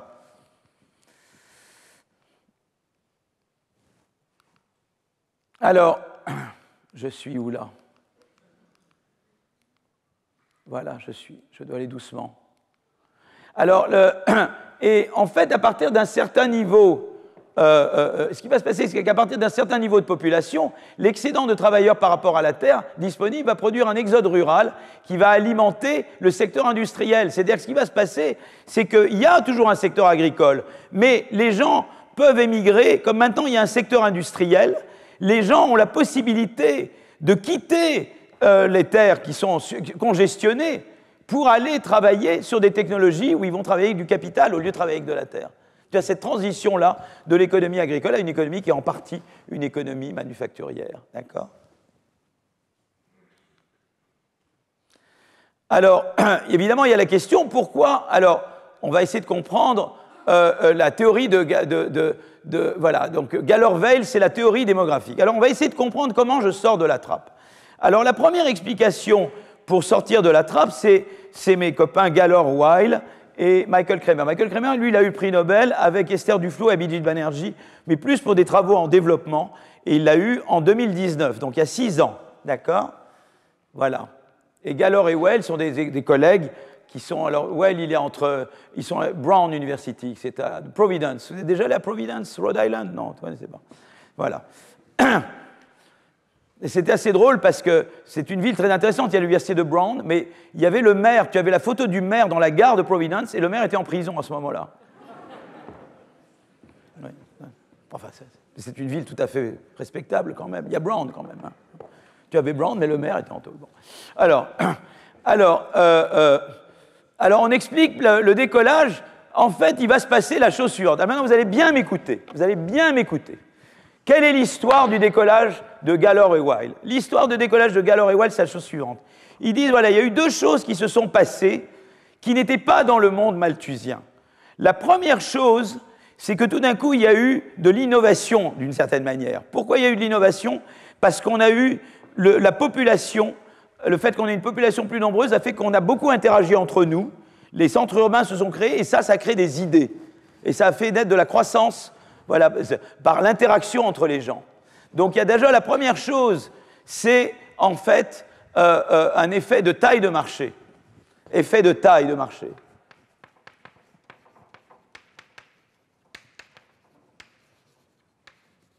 C'est-à-dire qu'à partir du moment où la population augmente, ça veut dire que le taux de croissance va augmenter, quoi. Le taux de croissance du produit par tête. Parce que quelque part, eh bien, je me mets à innover. J'innove plus. Donc ils introduisent de l'innovation qu'il n'y a pas dans Malthus. Et ils disent, voilà, à partir du moment où j'ai une économie plus grosse, il y a des rentes à l'innovation plus grandes, et donc, où on va davantage brainstormer entre nous, et donc, ça va stimuler le progrès technique. C'est-à-dire que quelque part, alors que tout à l'heure je traitais le progrès technique comme exogène, j'endogénéise le progrès technique et je dis, comme j'ai une population plus nombreuse, eh bien, j'ai un progrès technique qui s'accélère. Mais ça ne suffit pas, parce que ça vous dit qu'évidemment, il va y avoir une accélération du taux de croissance de Y sur L. Mais ce n'est pas suffisant, ça, parce que si je suis dans un monde malthusien, eh bien, purement malthusien, si j'augmente Y sur L, j'accélère la logique petit pousset. C'est-à-dire que du coup, eh bien, je vais faire beaucoup plus d'enfants encore, et ça va absorber la croissance de Y sur L. Donc si je n'avais que ça, je dirais, bien oui, il y a une accélération de la croissance du PIB par tête, mais à ce moment-là, ça va être absorbé entièrement. Et ce que je vais observer, c'est qu'en fait, ça va conduire à une accélération de la croissance démographique. D'accord? Donc, à terme, le produit par tête ne va pas augmenter.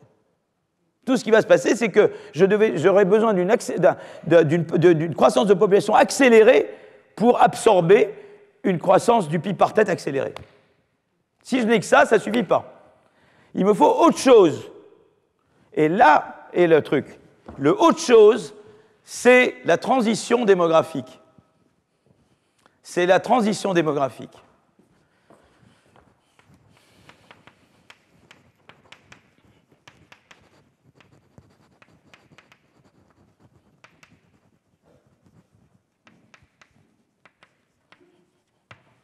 Alors, qu'est-ce que c'est que l'effet de transition démographique?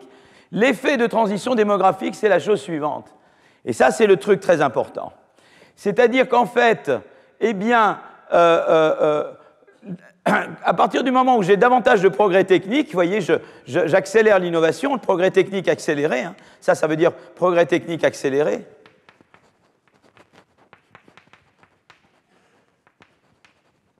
À partir du moment où j'ai un produit technique accéléré, eh bien, j'ai besoin que mes enfants étudient davantage. Et donc, vous êtes dans la position de la personne qui doit mettre vos enfants à l'école ou au collège. Alors, évidemment, chez nous, c'est gratuit, mais voilà. Et donc, on doit payer l'éducation des enfants. Et à ce moment-là, on décide, on dit, waouh, j'ai un arbitrage entre le nombre d'enfants et le niveau d'études. Je ne peux pas payer le collège à 10 enfants, comme je peux payer pour 4, tu vois. Et donc, leur idée, c'est de dire, comme j'ai un progrès technique plus rapide, j'ai besoin de davantage de niveaux d'éducation pour rattraper ce progrès technique. Et ça va influer mes décisions de fertilité. C'est-à-dire que je vais décider d'avoir moins d'enfants. Et à ce moment-là, comme vous avez une accélération, de la croissance du PIB, mais vous avez une décélération de la croissance de la population, eh bien, le produit par tête va durablement augmenter. Vous avez compris le raisonnement? C'est la conjonction de l'effet de taille de marché qui accélère le progrès technique et d'un effet de fertilité endogène où vous dites « je choisis la qualité contre la quantité ». Et c'est cette conjonction-là qui vous sort de cette foutue trappe malthusienne. Voilà. D'accord? C'est sympa, c'est assez cool comme histoire, non? Vous aimez? Ça vous plaît?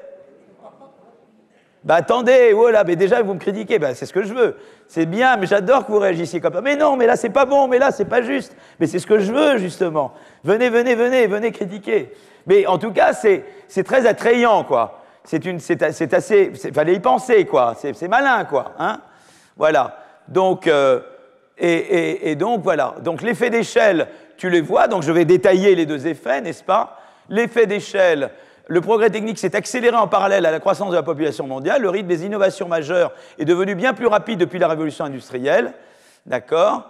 Et sans l'effet de transition démographique, évidemment, l'effet d'échelle entraînerait une explosion à la fois du PIB et de la population sans décollage du PIB par tête.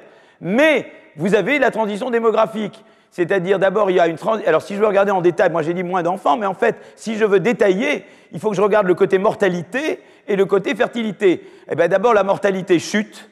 Alors, la mortalité chute, ça, c'est plutôt pas bon. Ça vous fait exploser la population. Hein? La mortalité va chuter parce que, eh bien, on invente les égouts, on réduit, enfin voilà, il y a tout ce qui se fait que la mortalité va chuter. Mais vous allez avoir une transition de la fertilité qui va chuter à son tour. Parce que si ce n'était que la mortalité qui chute, évidemment, ça ne nous aide pas. On va avoir encore plus une explosion démographique, d'accord? Donc on a vraiment besoin de la fertilité qui chute, d'accord? Alors voilà. Alors le décalage temporel entre les deux baisses entraîne une hausse rapide de la population. Donc au début, vous avez une explosion démographique parce que la mortalité chute avant la fertilité. Mais à un moment donné, la chute de la fertilité va faire que vous allez pouvoir décoller le produit par tête. D'accord? Alors, on mesure la mortalité à partir de l'espérance de vie à la naissance, c'est-à-dire du nombre d'années moyen que peut espérer vivre un nouveau-né. Le développement économique s'est accompagné d'une hausse de l'espérance de vie pour 3 raisons principales. Une amélioration du niveau de vie, quantité et qualité de nourriture, accès au logement, lavage plus fréquent des vêtements, une amélioration des politiques de santé, accès à l'eau potable, assèchement des marécages et le développement des médicaments contre un certain nombre de maladies, mais ça, évidemment, ça vient plus tard. D'accord? Dans les pays en développement, la hausse de l'espérance de vie a été particulièrement rapide, surtout depuis les années 30. En Inde, on est passé de 26 ans d'espérance de vie de 26,9 ans en 1930 à 55,6 ans en 1980, en 50 ans, alors qu'il avait fallu, pour passer à peu près de trucs équivalents en France, vous voyez, de 27,9 à 56,7, il avait fallu 175 ans. Donc évidemment, les vaccins, les médicaments, la pénicilline, tout ça, ça a aidé. Évidemment, ça a fait qu'il y a eu un rattrapage démographique, je veux dire un rattrapage en termes d'espérance de vie incroyable des pays comme l'Inde par rapport à des pays développés. D'accord? Et puis également, ce qu'il y a, c'est que alors l'Inde atteint 55,6 ans d'espérance de vie en 80, son PIB par tête est de 1239 $. La France n'a atteint les 56,7 ans qu'avec un PIB par tête beaucoup plus qu'un PIB par tête de 4 998 $. Donc l'Inde atteint ça beaucoup plus tôt, quoi. C'est-à-dire que l'Inde, en fait, oui, c'est ça. Oh là là, j'arrive pas. Je suis vraiment pas bon là. L'Inde atteint une espérance de vie élevée à un niveau de PIB inférieur à celui qui a permis à la France de l'atteindre. D'accord? Bon, Alors, voilà. Donc maintenant, ces différences pourraient s'expliquer par le fait que les facteurs de baisse de mortalité sont entrés en action simultanément dans les pays en développement, alors qu'ils sont entrés en jeu successivement dans les pays développés.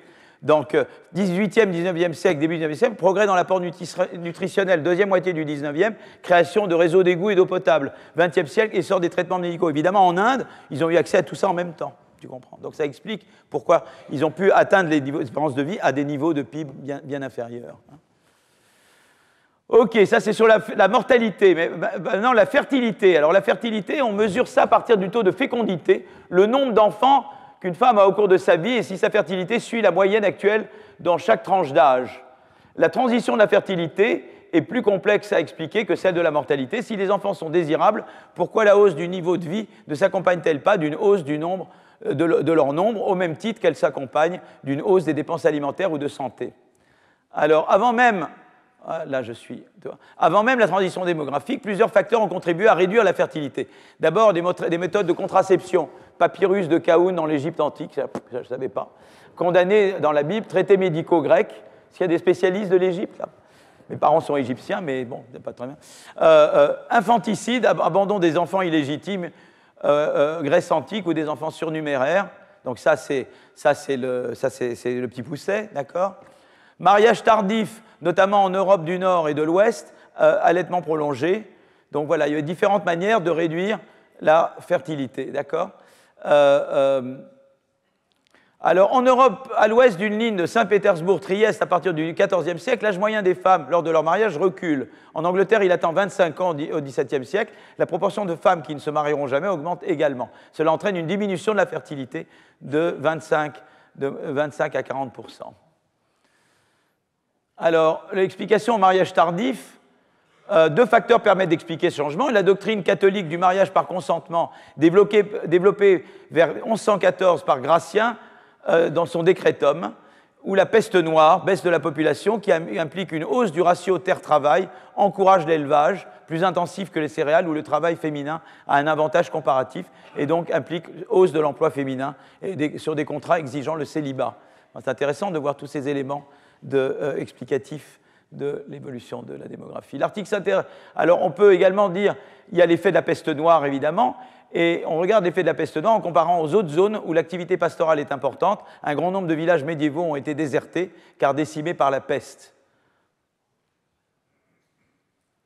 Dans les deux cas, l'âge moyen au mariage des femmes est plus élevé. En Angleterre, les auteurs estiment que la peste noire est à l'origine d'un recul de 4 ans des mariages.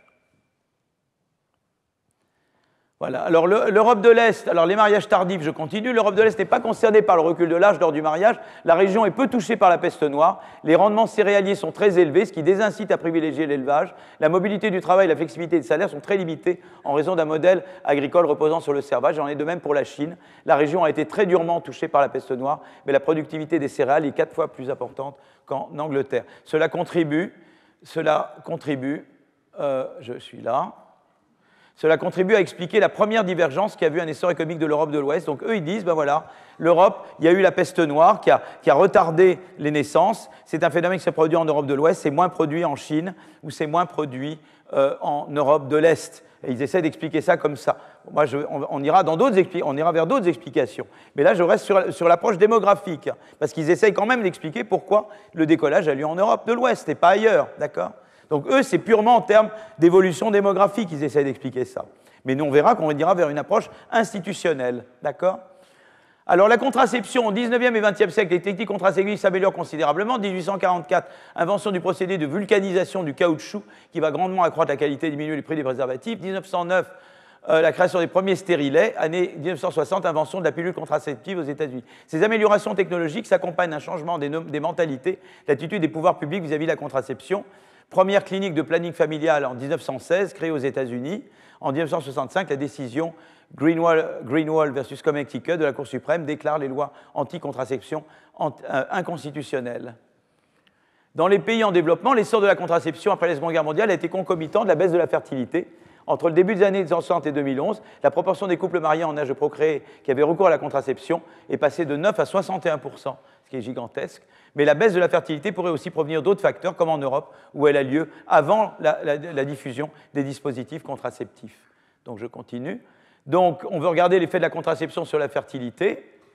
141 villages dans le district de Matlab au Bangladesh entre 1977 et 1996. On fait un random control trial, ce que Esther Duflo aime beaucoup faire, et Michael Kremer et Abhijit Banerjee, qui ont eu le prix Nobel donc en 2019 pour leurs travaux sur les research control trials dans les pays en développement. 50% des villages, ils ont des visites. Donc ça veut dire que c'est quoi les random control trials? C'est que je choisis au hasard des villages que je traite, et puis ceux qui sont des groupes de contrôle. Donc à certains, j'applique telle politique, et puis je choisis des villages identiques où je n'applique pas la politique, et comme ça, je peux voir quel est vraiment l'effet de la politique, en faisant abstraction de différences préexistantes d'un village à l'autre. Donc je fais 50% des villages des visites bi-hebdomadaires des femmes par des agents de santé, les encourageant à employer la contraception et leur distribuant gratuitement des contraceptifs. L'autre 50%, ça c'est le groupe de traitement, et le groupe, 50% des villages avec ses gratuits aux contraceptifs, mais important coût de déplacement jusqu'à la clinique qui les distribue et nécessité d'être accompagné par un membre de la famille. D'accord? Donc je compare le groupe de traitement et le groupe de contrôle. Et qu'est-ce qu'on trouve? La fertilité diminue rapidement dans les deux groupes de villages, comme dans l'ensemble des districts, mais la fertilité dans les villages traités est en moyenne 15% inférieure à celle des autres villages. Donc la contraception semble avoir joué un rôle non négligeable dans la diminution de la fertilité. D'autres études obtiennent des résultats similaires dans le cas du planning familial. Voilà, il y a différentes études très micro qui essaient de dire voilà l'effet de la fertilité sur la population et de bien isoler voilà en quoi voilà, la contraception contribue à la baisse de la fertilité. Souvenez-vous que c'est ça qu'on veut, hein. On veut expliquer pourquoi les gens ont moins d'enfants. On a déjà ça et on veut ça. Tout ça, c'est sur cette partie-là, hein, d'accord? Alors, on mesure la fertilité désirée à partir d'enquêtes auprès des femmes, leur demandant quelle serait leur taille idéale de famille. Il existe une corrélation très forte entre la fertilité désirée et la fertilité réelle. En moyenne, la fertilité désirée n'est supérieure que de 0,86 enfants par femme à la fertilité. La fertilité, je dirais, désirée à la fertilité réelle. Évidemment, là, il y a un petit typo. D'accord? Alors, dans le monde malthusien, le niveau fort... Alors, voilà, c'est ça que je vais être sûr. Je vais être sûr que j'ai la bonne.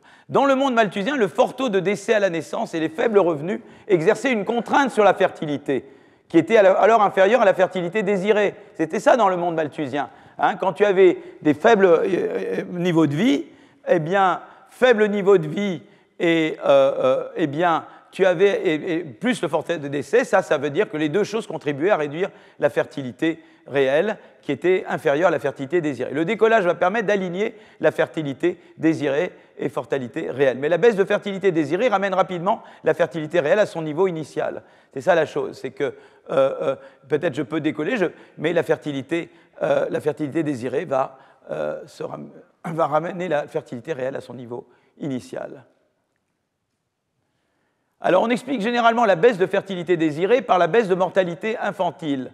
C'est-à-dire qu'on dit en gros, je vais beaucoup d'enfants avant parce que j'en voulais beaucoup, parce qu'en fait beaucoup mouraient. Et je voulais être assuré de mes vieux jours. Et je voulais assurer qu'il y a des enfants qui pouvaient m'aider à cultiver.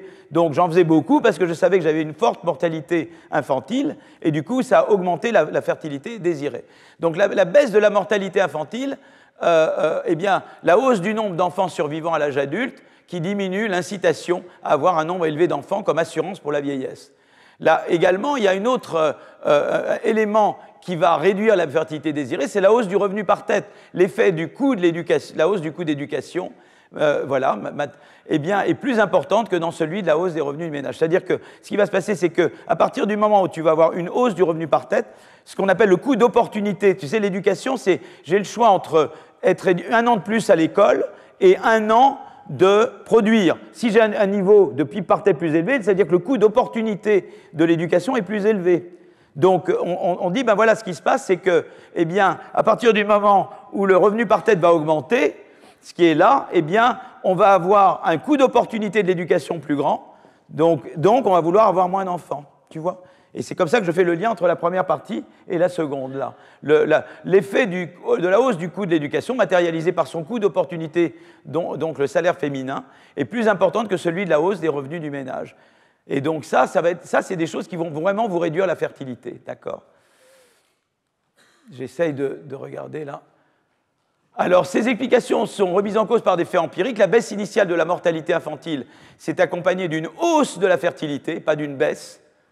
Ce n'est que dans un second temps que la fertilité a décru. Et la baisse de la fertilité a eu lieu dans la même décennie que dans tous les pays d'Europe de l'Ouest, alors que ceux-ci avaient des revenus différents de PIB par tête. Donc, ces explications sont quand même mises à mal, vous voyez.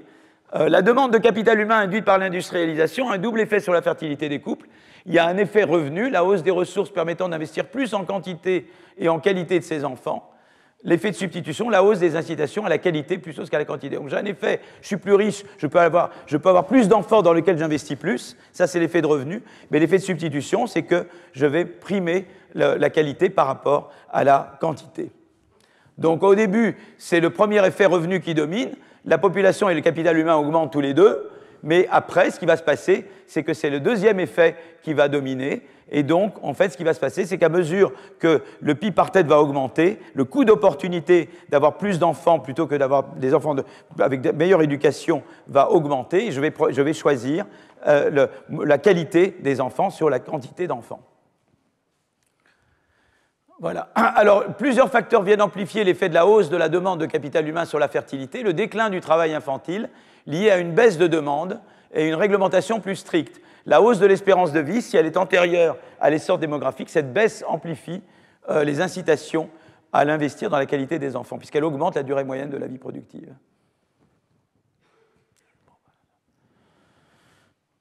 Alors, je vais maintenant passer sur cette tactique. Donc là j'ai un article qui explique la baisse de la fertilité désirée par des facteurs non pas économiques, mais culturels. Donc là, ce que j'avais jusqu'à maintenant, c'est que je disais, ben voilà, il y a une accélération de Y sur L due à l'effet de taille de marché, et du coup, à un moment donné, eh bien, le coût d'opportunité d'avoir plus d'enfants, j'ai intérêt à choisir la qualité plutôt que la quantité des enfants. Les auteurs expliquent la baisse de la fertilité désirée par des facteurs non économiques et culturels. Donc, on voit une nette baisse de la fertilité au Royaume-Uni. D'accord ? Alors, par exemple, des libres penseurs sont jugés après la publication d'un livre prônant une famille moins nombreuse et donnant des conseils de contraception. Et donc, là, il y a eu la couverture de ce procès par la presse, qui rend le sujet moins tabou. La stratégie empirique compare des villages où un journal a été créé juste après le procès, et le résultat, c'est qu'on a une baisse de la fertilité de 2,7 naissances pour 1000 femmes dans les endroits qui ont eu accès au journal. C'est ça, hein ? D'accord. Voilà. Alors, donc finalement, l'interaction entre fertilité et mortalité détermine la croissance démographique mesurée par le taux net de reproduction, c'est-à-dire le nombre de filles qu'aura une fille née aujourd'hui si sa fertilité et sa mortalité suivent le rythme actuel.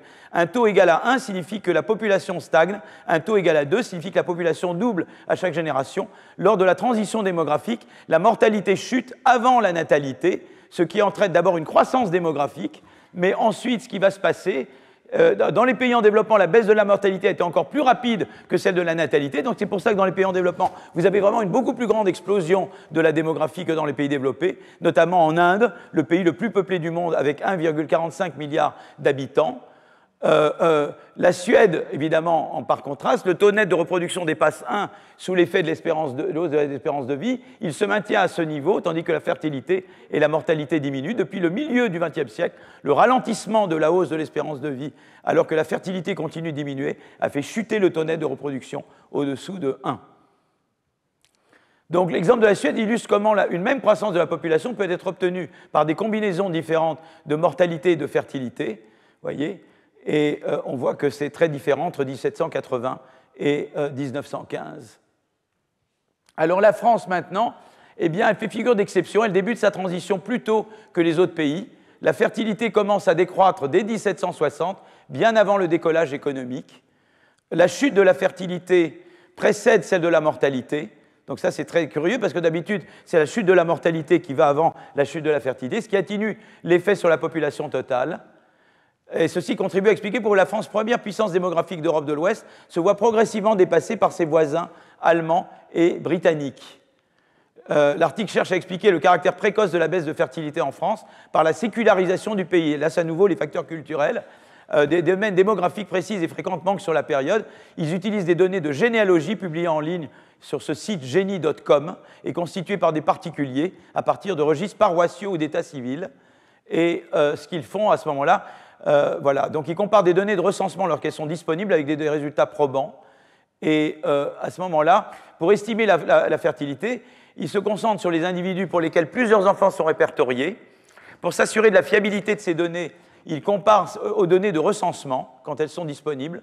Et quand on compare la France du XVIIIe à la Grande-Bretagne à la même époque, on voit mal quel facteur économique pourrait expliquer une telle différence. La France a près de 2 siècles de retard sur le voisin britannique en termes de développement économique, et pourtant la démographie est très semblable. Donc la baisse de la fertilité en France correspond à une période de perte d'influence de l'Église catholique depuis la contre-réforme au XVIe siècle qui a vu de violentes persécutions à l'encontre des protestants et la condamnation du jansénisme en 1713. La hiérarchie catholique dispose d'une forme de monopole de la foi avec l'appui de la monarchie absolue. La sécularisation de la France s'explique par une réaction anti-élite qui se révolte contre cette hiérarchie religieuse toute puissante. Or, l'Église catholique était fermement engagée contre le développement de premières pratiques contraceptives. Le recul de l'influence de l'Église a pour conséquence un relâchement des contraintes sociales et morales vis-à-vis de la contraception. Les données sur la pratique religieuse au XVIIIe siècle en France sont rares. Il est toutefois possible d'analyser les testaments pour déterminer si ceux-ci comportent des références religieuses ou sont totalement sécularisés. Par exemple, demander que des messes soient dites en leur mémoire, etc. En Provence, on observe une forte sécularisation des testaments au XVIIIe siècle. Et on relie, il relie sécularisation. Donc on utilise comme proxy de la sécularisation la proportion de prêtres réfractaires en 1791 qui refusent de prêter serment. Et les départements sécularisés connaissent un déclin de la fertilité beaucoup plus d'un siècle avant les autres. Donc voilà, donc l'effet est plus important dans les centres urbains les plus peuplés. Cela suggère qu'un certain niveau de développement économique pré-industriel est nécessaire à la transition de la fertilité. L'effet est également plus fort chez les familles plus nombreuses. Et donc, en fait, si vous voulez, ce qui s'est passé, c'est que vraiment, la démographie, c'est vraiment cette idée-là. C'est-à-dire qu'on a une accélération du progrès technique par un effet de taille de marché, mais différents éléments conduisent à une transition démographique. Alors, initialement, la mortalité augmente. La mortalité, je veux dire, diminue plus vite que la fertilité dans la plupart des endroits, pas en France. Mais ça veut dire qu'au début, vous avez vraiment une explosion démographique quand vous avez cette accélération du progrès technique. Mais ce qui se passe, c'est que petit à petit, vous avez la baisse de la fertilité pour différents facteurs. Ça peut être des facteurs purement économiques, de coûts d'opportunité, ça coûte cher d'éduquer des enfants. Ou bien moi, femme, quand le PIB par tête est élevé, ça me coûte cher de passer du temps à élever beaucoup d'enfants, il vaut mieux que je travaille. Donc tout ça, ça fait que j'ai moins d'enfants. C'est des facteurs purement économiques qui expliquent la baisse de la fertilité. Mais il peut y avoir des facteurs également culturels. Et peut-être que les deux sont liés. Peut-être qu'aussi l'évolution culturelle est liée au fait que, économiquement, on avait intérêt peut-être à avoir moins d'enfants. Et donc, voilà. Et donc, c'est vraiment la combinaison, en gros, de l'explosion, de l'accélération du progrès technique et de cette baisse de fertilité qui, selon l'explication démographique, explique pourquoi le décollage a lieu. Alors la question, ils essayent quand même de dire que c'était différent en Europe de l'Ouest par rapport à l'Europe de l'Est et la Chine pour essayer d'expliquer pourquoi cette transition a lieu plus tôt et pourquoi le décollage a lieu plus tôt en Europe de l'Ouest en Chine ou ailleurs. Moi, personnellement, je ne crois pas beaucoup dans cette explication. Voilà. Pour être totalement honnête, je pense que peut-être qu'il y a du vrai là-dedans, mais je suis très du côté de Mokir, c'est-à-dire que je crois beaucoup dans l'explication par les institutions. Alors je vais juste démarrer un petit peu, on va s'arrêter dans 10-15 minutes, mais je veux quand même démarrer sur l'explication sur les institutions. Alors j'essaie d'avoir maintenant, je n'arrive plus à voir les souris. Là j'ai un problème là. Je n'ai plus ma souris là. Qu'est-ce qui se passe? Là j'ai rien là. Elle est où? Ah voilà. Donc je vais institution. Voilà. Alors diaporama. Alors le rôle des institutions dans le décollage. Alors, donc en fait, j'ai dit que une première explication, c'est de dire je sors de la trappe parce que, à cause de l'économie d'effet de taille de marché, eh bien, quand la population augmente à un moment donné, ça veut dire que l'innovation s'accélère, et donc le progrès technique s'accélère, et donc le PIB par tête, la croissance du PIB par tête s'accélère, et à cause de ça, eh bien, ça induit à un moment donné une baisse de la fertilité, et c'est la conjugaison de la hausse du PIB par tête et de la baisse de la fertilité qui, à l'arrivée, fait que le PIB par tête va augmenter, puisque je n'aurai plus l'explosion démographique qui fait que j'absorbe complètement l'augmentation du PIB par tête due au progrès technique. D'accord ? Ça, c'est l'explication démographique. Alors c'est surtout les protagonistes de l'approche institutionnelle, c'est Douglas North, qui a eu le prix Nobel il y a quelques années, Joel Mokyr, qui donc l'a obtenu avec nous cette année, et plus récemment, et puis l'an dernier, donc le prix Nobel de l'an dernier, c'est Acemoglu, Johnson, Robinson. Et donc c'est tout ce champ de littérature qui s'attache au rôle des institutions dans le développement économique. D'accord ? Donc je vais vous parler un peu qu'est-ce que c'est qu'une institution, l'approche institutionnelle de la croissance, et institution et décollage. Moi, je vais juste rester de 10-15 minutes, et après, on va s'arrêter là, et on reprendra la leçon prochaine. D'accord ? Alors, qu'est-ce que c'est qu'une institution ? Alors, où est-ce qu'on va aller d'abord ? Mais après, je dirai dans le détail. En gros, l'explication que dit Mokyr et les autres disent la chose suivante. Pourquoi ça s'est passé en Europe ? Je vais vous le dire d'une manière, et après, on ira dans le détail. Vous vous souvenez que je vous ai dit, le paradigme schumpeterien, c'est 3 idées de base. La première idée, c'est que l'innovation, c'est un processus cumulatif. Chaque innovateur bâtit sur les innovations précédentes. La deuxième idée, c'est que l'innovation ne tombe pas du ciel, elle est le produit d'investissements par des entrepreneurs qui espèrent des profits d'innovation. Et la troisième idée, c'est la destruction créatrice. C'est-à-dire qu'il y a des nouveaux qui arrivent et ceux qui sont en place ne les empêchent pas d'arriver. La première, eh bien, on peut lier chacun de ces 3 éléments à des éléments institutionnels. La première, c'est qu'il y a eu des institutions qui sont mises en place permettant la diffusion des idées.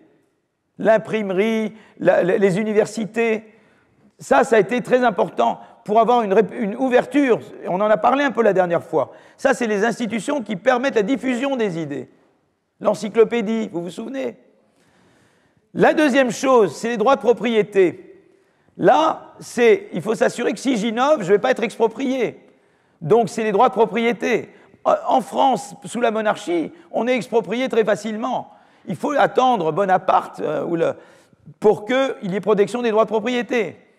En Angleterre, c'est la Révolution glorieuse qui vous donne la propriété, parce que c'est tout ce qui limite la royauté. Quand le roi est tout-puissant, il peut à n'importe quel moment, le roi et les féodaux, ils peuvent à n'importe quel moment exproprier n'importe qui. Et donc là, personne n'a envie d'entreprendre quoi que ce soit. Donc il y a l'idée de dire non, je veux quand même avoir une protection des droits de propriété. Donc vous voyez, la deuxième partie qui est l'innovation, c'est des investissements d'entrepreneurs qui investissent parce qu'ils ont l'espoir de réaliser des profits de monopole. Vous voyez, s'ils innovent, il faut des droits de propriété. S'ils ne les ont pas, on peut les exproprier. Et la destruction créatrice, c'est la concurrence en gros. C'est de dire, je suis un nouveau, on ne m'empêche pas de venir. Il n'y a pas des gens en place qui vont me dire non, tu ne passeras pas, quoi. Tu vois, je dois pouvoir rentrer. Donc tu veux quelque part une concurrence, quelque chose qui fait que tu as une certaine ouverture, une certaine concurrence. Eh bien, Mokyr va reprendre ces 3 éléments. Il va dire en Europe, au moment où a lieu la révolution industrielle, déjà, la première condition est remplie. J'ai l'encyclopédie, j'ai des universités, j'ai l'imprimerie, j'ai ce qu'il faut pour l'innovation cumulative. 2, les droits de propriété, j'ai ce qu'il faut, une fois qu'il y a eu la Glorious Revolution en Angleterre et la Révolution française, disons menant à Napoléon, disons après Napoléon, on a quand même une protection des droits de propriété en France, meilleure. Elle n'est pas encore géniale, mais elle est meilleure. Et puis, il y a l'aspect concurrence. Et là, l'histoire de Mokyr, mais on reviendra sur le détail, c'est de dire la chose suivante. C'est de dire, en Europe, l'Europe est constituée de plein de pays. Si on embête un innovateur dans un pays A, elle ou il peut aller dans le pays d'à côté. Et la concurrence entre pays est quelque chose qui aide à ce que des nouveaux puissent rentrer. C'est-à-dire que si on empêche un nouveau de rentrer chez moi, des nouveaux de rentrer en France, eh bien, ils vont aller en Suisse ou ils vont aller en Angleterre, etc. Or, en Chine, il n'y a que la Chine, quoi. Tu as le désert de Gobi, mais là, il y a que des dinosaures. Mais un peu des catis, quoi. C'est pas, ça le fait pas. Voilà. Donc tu n'as pas en Chine l'équivalent de cette concurrence entre pays européens. Et donc on voit bien, c'est ça qui est intéressant, c'est qu'en fait, les éléments que donne Mokir, ils sont une parfaite illustration des éléments constitutifs de la théorie schumpeterienne. La république des idées, la protection des droits de propriété et la concurrence entre pays qui fait que quelqu'un de nouveau avec des idées peut rentrer. Et parce que s'il est empêché dans le pays A, à ce moment-là, il va aller chez le voisin et faire l'innovation chez le voisin. Or, le premier pays n'a pas envie d'être surpassé par le pays d'à côté. Et ces trois éléments-là, selon Mokir, expliquent pourquoi c'est en Europe et pourquoi c'est pas en Chine, et pourquoi c'est pas ailleurs que s'est produit le décollage. Et je trouve que ça, c'est beaucoup plus probant que... peut-être que l'aspect démographique a joué également. Je pense qu'il a peut-être été un facteur renforçant, mais je ne crois pas que c'est le facteur fondamental.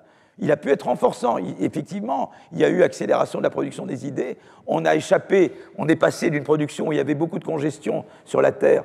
On échappe à la congestion en allant dans l'industrie. Ça, je crois que c'était très important. Et je crois dans la transition énergétique. Mais je pense que ça a été des éléments renforçants. Je crois que les éléments de base sont institutionnels. Et c'est ça que je vais essayer d'expliquer. Je vais commencer par vous raconter. Voilà l'histoire que je vais raconter. Donc, vous voyez l'histoire de base. Vous avez l'histoire de la trappe schumpeterienne. Vous avez l'histoire démographique de comment en sortir, et je viens maintenant de vous présenter l'histoire institutionnelle de comment sortir de la trappe. D'accord ? Et maintenant, on va détailler l'histoire institutionnelle.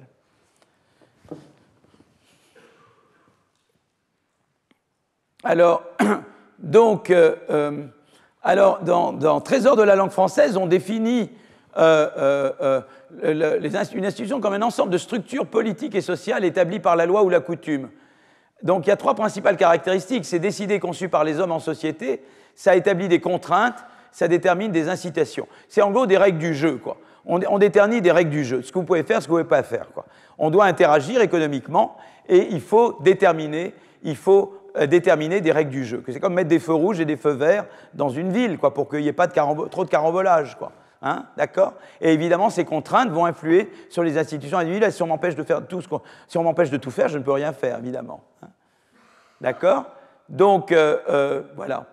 Donc, Durkheim, par exemple, la sociologie et la science des institutions, de leur jeunesse, de leur fonctionnement. Pour Durkheim, les institutions reposent sur une contrainte. Un comportement déviant par rapport aux normes de l'institution sera sanctionné, que ce soit moralement, légalement ou physiquement. Mais pour que cette contrainte soit efficace, l'institution doit disposer d'une certaine légitimité vis-à-vis des individus qui en intériorisent les contraintes grâce à un processus de socialisation. D'accord ? Alors, les premières réflexions sur les institutions en économie sont le fait de l'école historique allemande, sous l'impulsion de Gustav von Schmoller. Principe d'économie politique, institution, c'est un arrangement pris sur un point particulier de la vie de la communauté, servant à des buts donnés, arriver à une existence, un développement propre, qui sert de cadre, de moule à l'action des générations successives. Ces institutions peuvent relever de la morale, de la coutume ou du droit, mais souvent, elles mêlent plusieurs de ces composants. Donc voilà, le travail à la croisée de plusieurs sciences sociales s'intéresse à l'histoire des institutions, on retrace leur généalogie, le développement des sociétés humaines s'accompagne de la multiplication des institutions. Double ambition, inciter à une transformation des institutions pour en faire non pas un obstacle mais un stimulant qui encourage le progrès économique, intégrer les institutions et les organes dans les critères de comparaison des économies selon les pays et les époques. Alors, un économiste américain de l'Université de Chicago, profondément inspiré par les théories de Darwin et les travaux de Schmoller, lui considère, il s'oppose aux premiers économistes néoclassiques en se concentrant sur les équilibres. Ils en oublient la dimension évolutive de l'économie, selon lui, et il s'oppose aux économistes marxistes. Ils interprètent toute l'histoire à la lumière du seul prisme de la lutte des classes.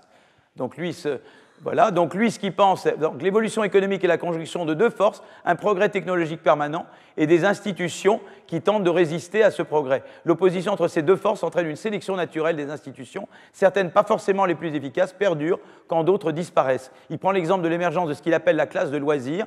À son époque, la classe dominante américaine, à l'abri des besoins primaires, se lance dans une quête de prestige social.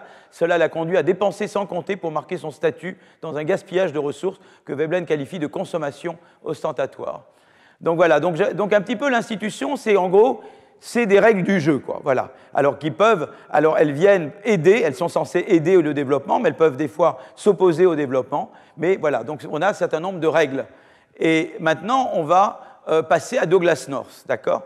Donc selon Douglass North, les institutions ont été conçues pour réduire l'incertitude dans les échanges humains.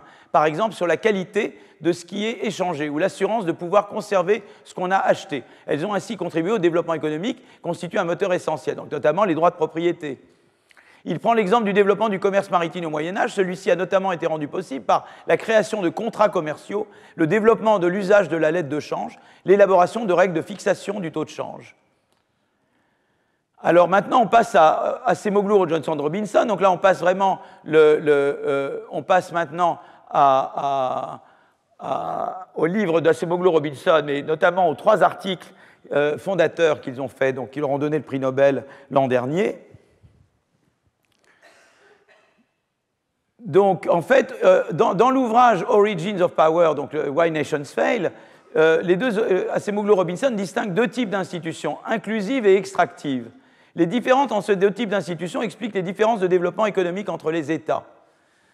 Au niveau politique, les institutions inclusives se caractérisent par répartition du pouvoir dans la société, limitation de l'arbitraire, difficulté à prendre le pouvoir par la force.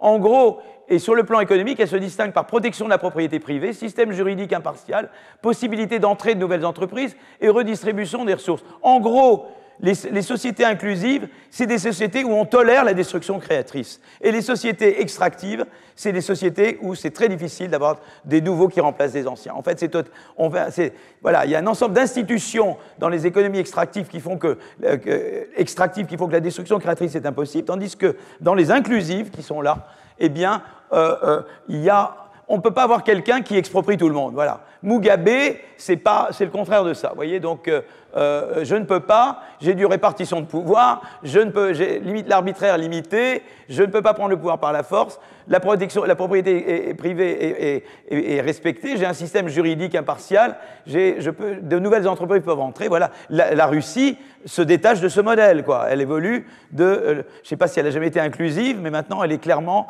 extractive et il y a d'autres pays qui évoluent dans la même direction. D'accord ? Donc ça, et leur idée, c'est que quelque part, les économies qui réussissent, c'est les économies inclusives. Et les économies qui échouent, c'est les économies extractives. Voilà. Ça, c'est vraiment mais c'est très schumpeterien, quoi. C'est quelles sont les institutions qui favorisent la destruction créatrice, l'arrivée de nouveaux qui défient et qui arrivent quand même à s'imposer et à croître malgré qu'il y ait déjà des gens en place qui sont déjà puissants.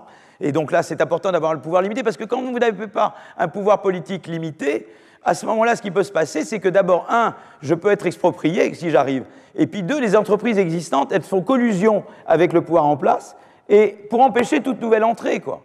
C'est tout ça qui ne va pas bien dans une économie extractive. Et donc, tout ce que vous voulez faire pour permettre l'entrée, il faut qu'on ne m'empêche pas d'entrer. Donc, je ne veux pas que les pouvoirs existants fassent collusion avec le pouvoir politique pour m'empêcher de rentrer. 2, je veux que si je rentre et je réalise des profits, on ne me les exproprie pas, quoi. Et je veux pouvoir croître, et je veux pouvoir prospérer. Donc c'est l'ensemble des institutions qui rend ça possible. Et quand je n'ai pas ça, selon eux, je suis dans ce qu'on appelle une économie extractive. Vous voyez ? Voilà, ça c'est la distinction de... Voilà. Alors je continue un petit peu. Alors, par contraste, les économies extractives, eh bien, au niveau politique, eh bien, vous avez concentration du pouvoir dans les mains d'une élite restreinte, peu ou pas de contre-pouvoir. Sur le plan économique, absence de protection de la propriété privée, système juridique partial, comme en Russie, le juge, il obéit à Poutine, hein, et barrière à l'entrée anticoncurrentielle, d'accord ? Et on est vraiment, là, la destruction créatrice ne peut pas avoir lieu, d'accord ? Alors, pour les auteurs, alors que les institutions extractives entravent le progrès économique, les institutions inclusives l'encouragent. Non, voilà. La comparaison des contextes institutionnels de chaque pays permet donc d'expliquer les différences de développement économique que l'on peut observer. D'accord ? Donc, leur intuition semble confirmée par les données empiriques des institutions peu inclusives politiquement, contrôle du pouvoir. Alors, il y a des mesures. Par exemple, il y a des mesures de Banque mondiale sur la liberté des médias, sur le contrôle du pouvoir exécutif, sur la protection contre l'expropriation. C'est des mesures qui existent. Et donc, on peut relier développement économique et ces différentes mesures. Et on montre effectivement qu'il y a une corrélation positive, que plus il y a de contraintes sur l'exécutif, plus le PIB par tête est élevé, plus on est protégé contre le risque d'expropriation, plus le PIB par tête est élevé. Donc il semble avoir, si on regarde des comparaisons interpays, eh bien quelque chose de consistant, de cohérent, de consistant avec cette idée que, eh bien, protection des droits de propriété, limiter le pouvoir de l'exécutif, ça favorise le développement économique. Alors maintenant, la causalité pourrait aller dans les deux sens. C'est une corrélation que je montre là. Là, pour le moment, il pourrait tout à fait être le cas que c'est parce que j'ai une économie plus développée que je peux m'offrir des institutions qui sont davantage développées. Donc là, il va falloir des instruments. Vous vous souvenez, chaque fois que j'ai un problème de causalité, je vais devoir trouver un instrument. Il va falloir, pour montrer qu'il y a vraiment un effet des institutions sur le développement économique, je devrais montrer qu'il y a quelque chose qui a changé les institutions et qui n'a d'impact que sur le développement économique que parce qu'il a changé les institutions, pour avoir un effet causal. Et ça, c'est ce que nous ferons la prochaine fois, c'est-à-dire que nous allons montrer un effet causal des institutions sur notamment limiter le contrainte pouvoir de l'exécutif et limiter la possibilité d'expropriation sur le développement économique. Donc on va montrer vraiment un effet des institutions. Et après, je reviendrai à Mokir. Je termine là. Merci beaucoup.